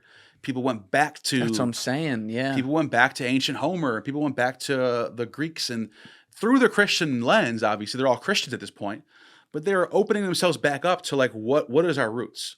And that's why I think, and at the end of the day, Christianity did good as far as allowing itself to be a vehicle to pass those things down. Whereas Islam does not pass down ancient Arabian culture. It doesn't? I mean, very little, like very like basic stuff, but they don't have like I was reading some pre-Islamic Arabian religion stuff. It's pretty fascinating stuff. Islam pretty much just adopts Judeo-Christian thought. Really? Yeah. I don't really know much about this well, at I mean, all. So think about it. You have the angel Gabriel telling Muhammad the Quran. Mm-hmm. The angel Gabriel is the angel of God, of the God of the Old Testament. He's in the book of Daniel. Well, I mean, they still view Jesus as a prophet. And Jesus is a prophet. So it's they're taking this culture and then infusing it over this culture, and then you end up getting Islam. But like Islam doesn't necessarily carry this sort of ancient Greco-Roman or ancient Arabian, should I say, traditions with it. It's sort of like killing its old self for a new self. You know and what I mean? Just following more modern Arab traditions. Yeah. That includes some stuff. It includes not always some positive, by the way, that has some of it on. some Persian stuff too. Like you could see some of the stuff that you find like Zoroastrianism making its way into Islam.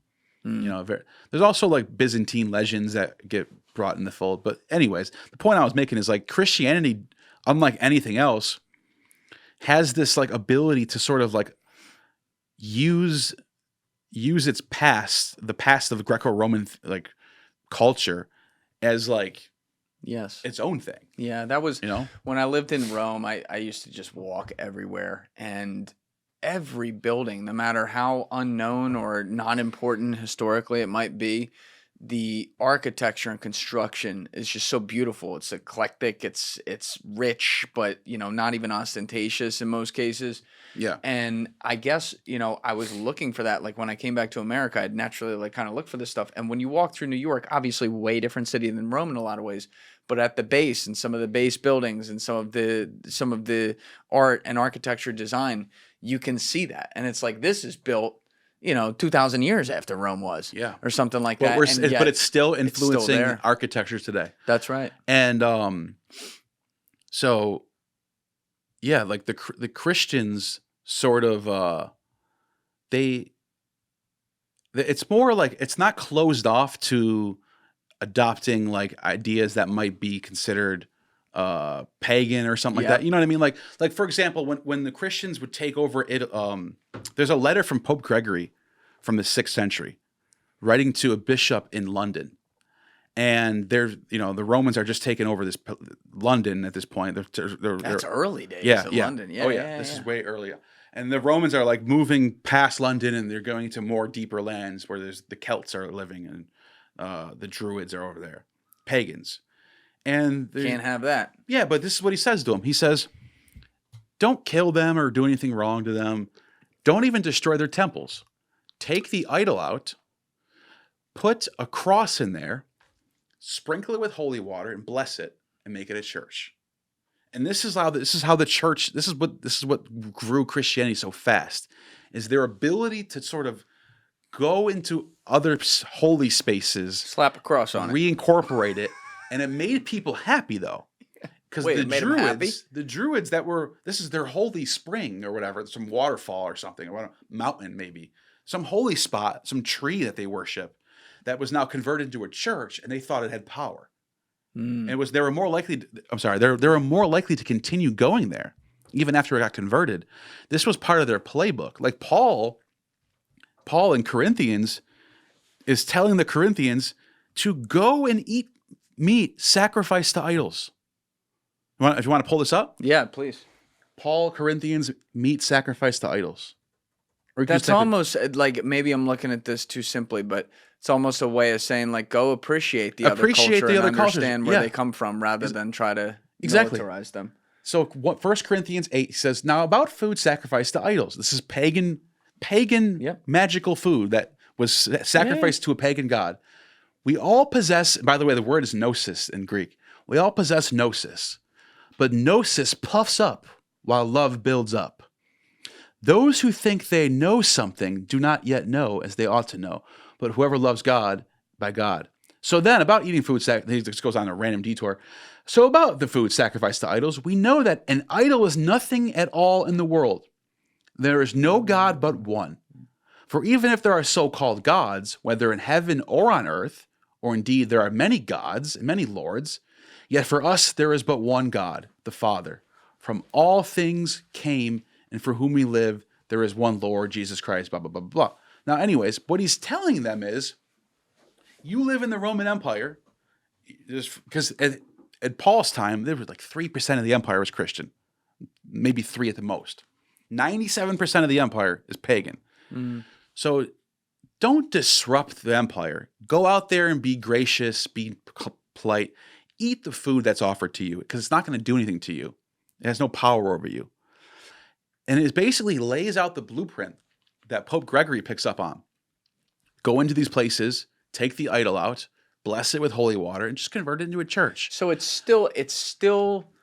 they're still trying to, in a somewhat controlled manner, spread their dogma, but they're trying to do it in a way that they feel is the most respectful. And in a way that can contain the beauty of Roman culture as much as possible without destroying it too much. Yeah, it's a little bit of not a perfect example here, but it's a little bit of a Trojan horse type. Okay. And this got them through the persecutions and the Diocletian. I was reading about the Diocletian persecutions, the Great Persecution.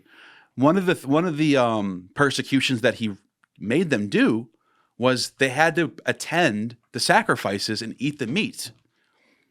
And I don't know if Diocletian knew this, But they're reading Paul and going, Paul says it's okay, Right. so let's do it. And it gets them, it helps them get through these things. It also makes them sort of bulletproof because like they don't have anything they can't do anymore. They're just like they don't believe in these gods. These gods have no power over them, so it's like whatever. Who cares that they worship them? And that sort of mentality is why Christianity was able to adapt and thrive and survive throughout the times.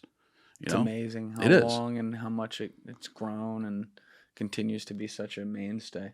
But you were telling me before, because your name is Gnostic Informant online.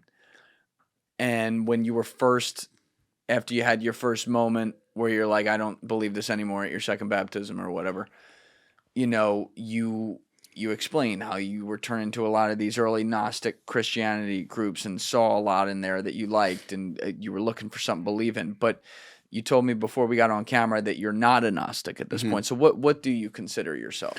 So in the definition of Gnosticism that Carl Jung provides, which is not necessarily anything to do with Christianity at all.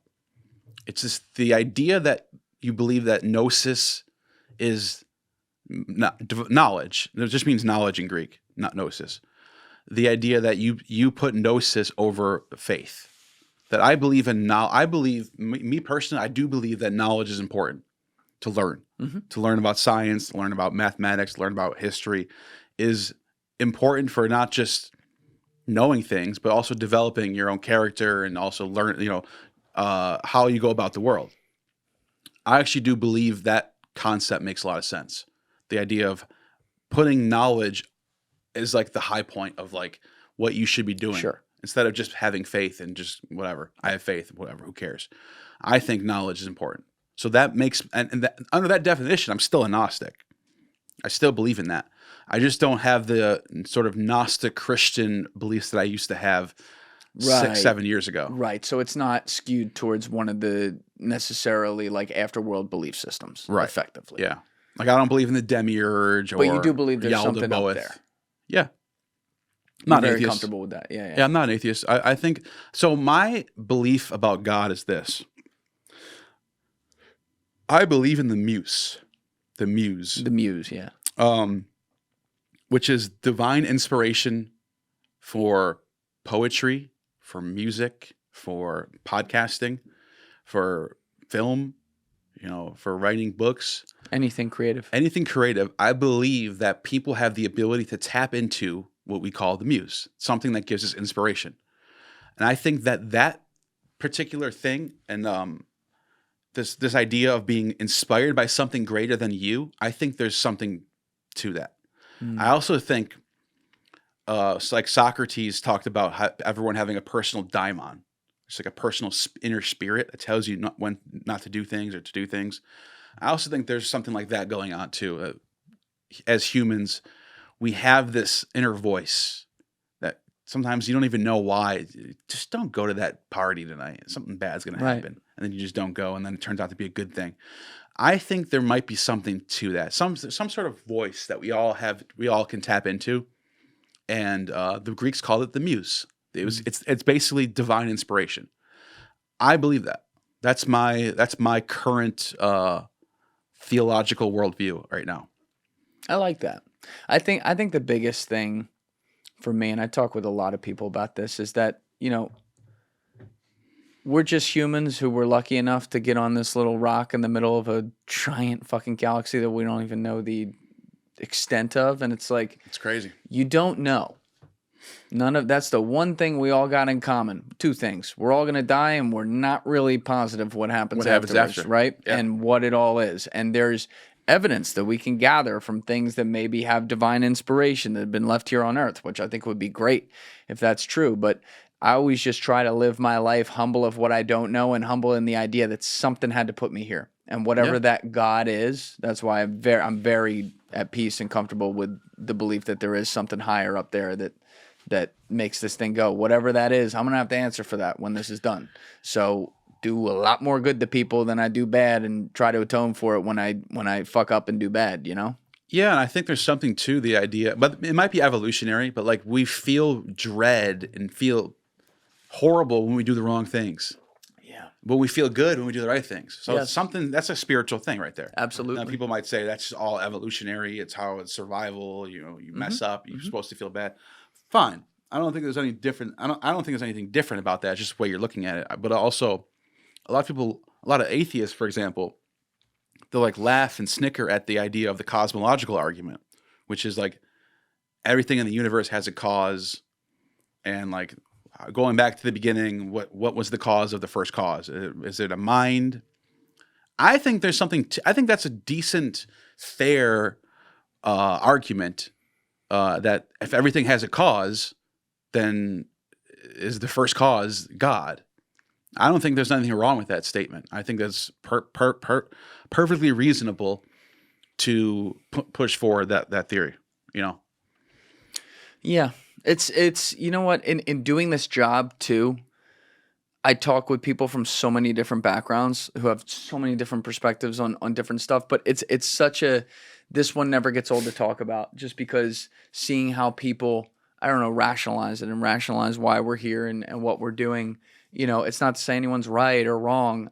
I just find it curious that, you know, to me, it all comes back to whatever that belief is that someone has, it is a part of what makes them tick, whether they realize it or not. Yeah. You know, there's something so fascinating about that, where people, you know, just trying to figure out what the reason they're even here for, you know, can then drive into what they do is pretty wild. And Yeah. And I had Claudia Duram in here recently, who is such an awesome lady and brilliant physicist who had all these beliefs on what's going on, and you know, as far as gravity, and has written a lot of what's viewed as controversial stuff on that, and finding, I'll let her explain it, but finding like new ideas of what gravity means. And yet she's so happy-go-lucky and taking in everything and in awe of everything around her, like as a person, and she Nice. thinks it's all for no reason. Really? Yeah. She's like, no, She's an atheist? Yeah, I don't even know if I would label her as that, but possibly. Yeah, Yeah. let's go with that just to make it easy. And I think find just mechanical and just. I find that so fascinating. You Yeah. know what I mean? Because it almost is like, Oh yeah, that's very true. A lot of atheists are very good spirited, and Yeah. like there's this like fake caricature of atheists that they're all nihilists. They're all like wear like black clothing. they're and- not. No, there's like they actually, in fact, a lot of atheists are more likely to be what's the word? You know, joyful of life because they know this is the only life you have. Yes. So they treat life, they cherish life. A lot of atheists. Yes, it's not like they're all going to be Richard Dawkins Right. or something like that, who Yeah. kind of is your typical, comes across that way. Yeah, yeah. A lot of them are like they cherish life because they think it's precious. It's like, oh, we're lucky to be here. Yeah. And so like I get that. I was in Greece and I was just going to, dude, you and I are on the same link today. I was just going to no, ask 'cause you we're what the kinda fuck you were going into doing in this Greece. idea of belief systems, and like I was fascinating to see the sort of drive in ancient in modern Greece of people trying to explore the ancient rituals in a modern way. Yeah. So You were there for like a month. I was there for a month. Yeah. There's people who want to bring back the Eleusinian mysteries. People who want to bring back the Kyberion mysteries from Lemnos, the Samothracian mysteries, which was practiced on the island of Samothrace, the Arcadian mysteries of Pan in the country, all the way down in the Peloponnese. These are all independently happening right now in Greece from different people who are loosely associated with each other, and they're sort of like exploring this ancient rituals, or whatever. Some of them are Platonists, some of them aren't, whatever. But like, I was thinking about this though. It's only because the Christians preserved all these set texts that we're able to go back and read about them and reconstruct them. They didn't have to do this. Yeah. These monks living on Mount Athos, they could have destroyed every single thing about Homer that ever existed if they wanted to. They had the power to do that. But they didn't. But they didn't. They copied meticulously everything that they had, passed down all of the Herodotus, all the Xenophon, all the Homer and the Hesiod and the playwriters, because they believed that there was something important about protecting our history. And now people are able to go back and reject Christianity because of this and find, what did Aeschylus say about the ancient rites? And so the Christians could have they could have just, if they wanted to, they could have got rid of everything, but they preserved everything for us. And that's that's a credit to Christianity. That's pretty cool. It is. Because a lot of the narrative, and it's fair in some cases, is like the persecution of non-believers and sticking to dogma. And if you question anything, you're fucking cast out. Like we've mentioned those stories today. But to see that, you know, there are the good ones also along the way who had a chance to destroy things that could possibly go against their narrative. Yeah, like saw Persian, the bigger picture. There's Persian historians that are mentioned in Greek sources who we've lost. Arab texts, nothing. There's nothing that survives from that part of the world after Islam takes over. Nothing. Whoa. It's like only just rock carvings and stuff. But in the West, and it's interesting though, I shouldn't say that. I should be a little fair to Islam. Because during the so-called Islamic Golden Age in the 9th century, they were the only there was a period in time where Europe was like backwater, was going backwards. And they stopped preserving stuff and they almost lost everything. But the Arabs in the 9th century started translating Greek sources into Arabic, and they preserved a lot of the philosophers like Aristotle and Plato. And in the Latin West, they were starting to lose all that stuff.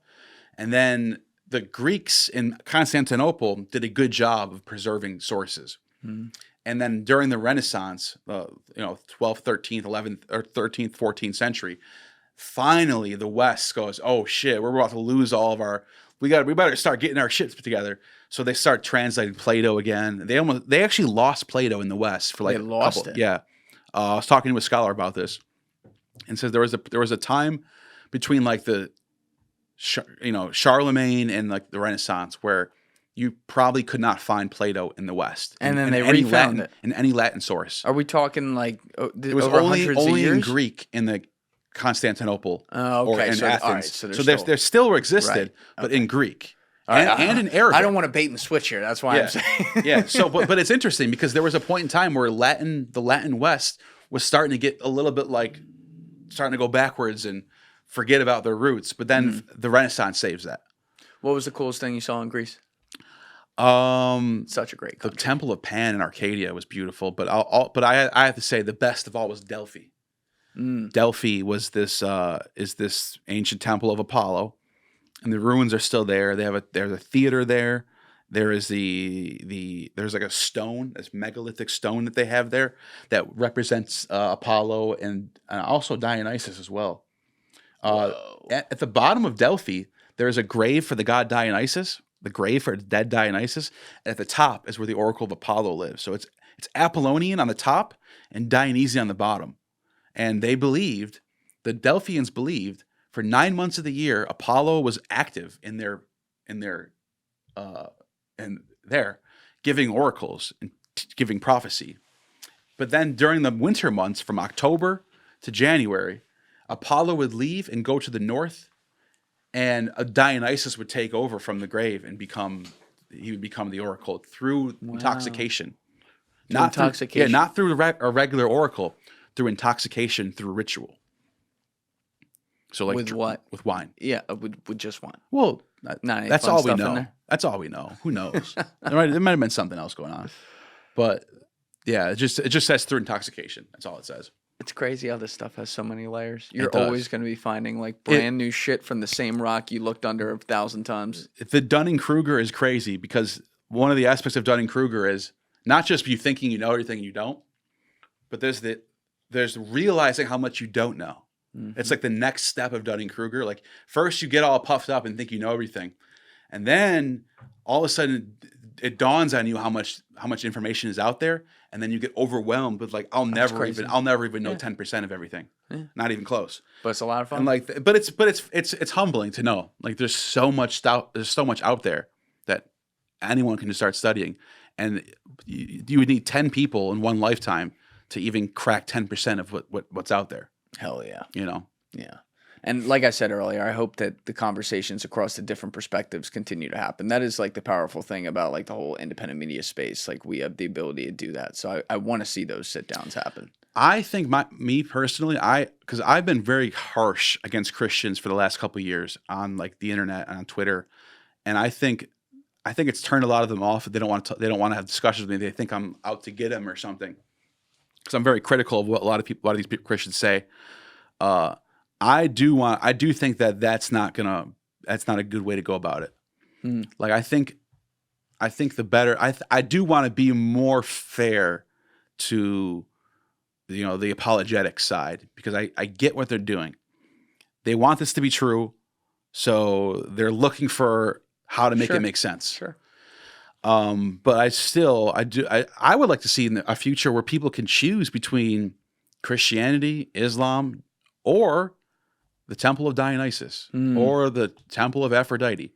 A world where people have more options for religious outlets. Freedom. Yeah. Yeah. No, I think the Neil tone today is good.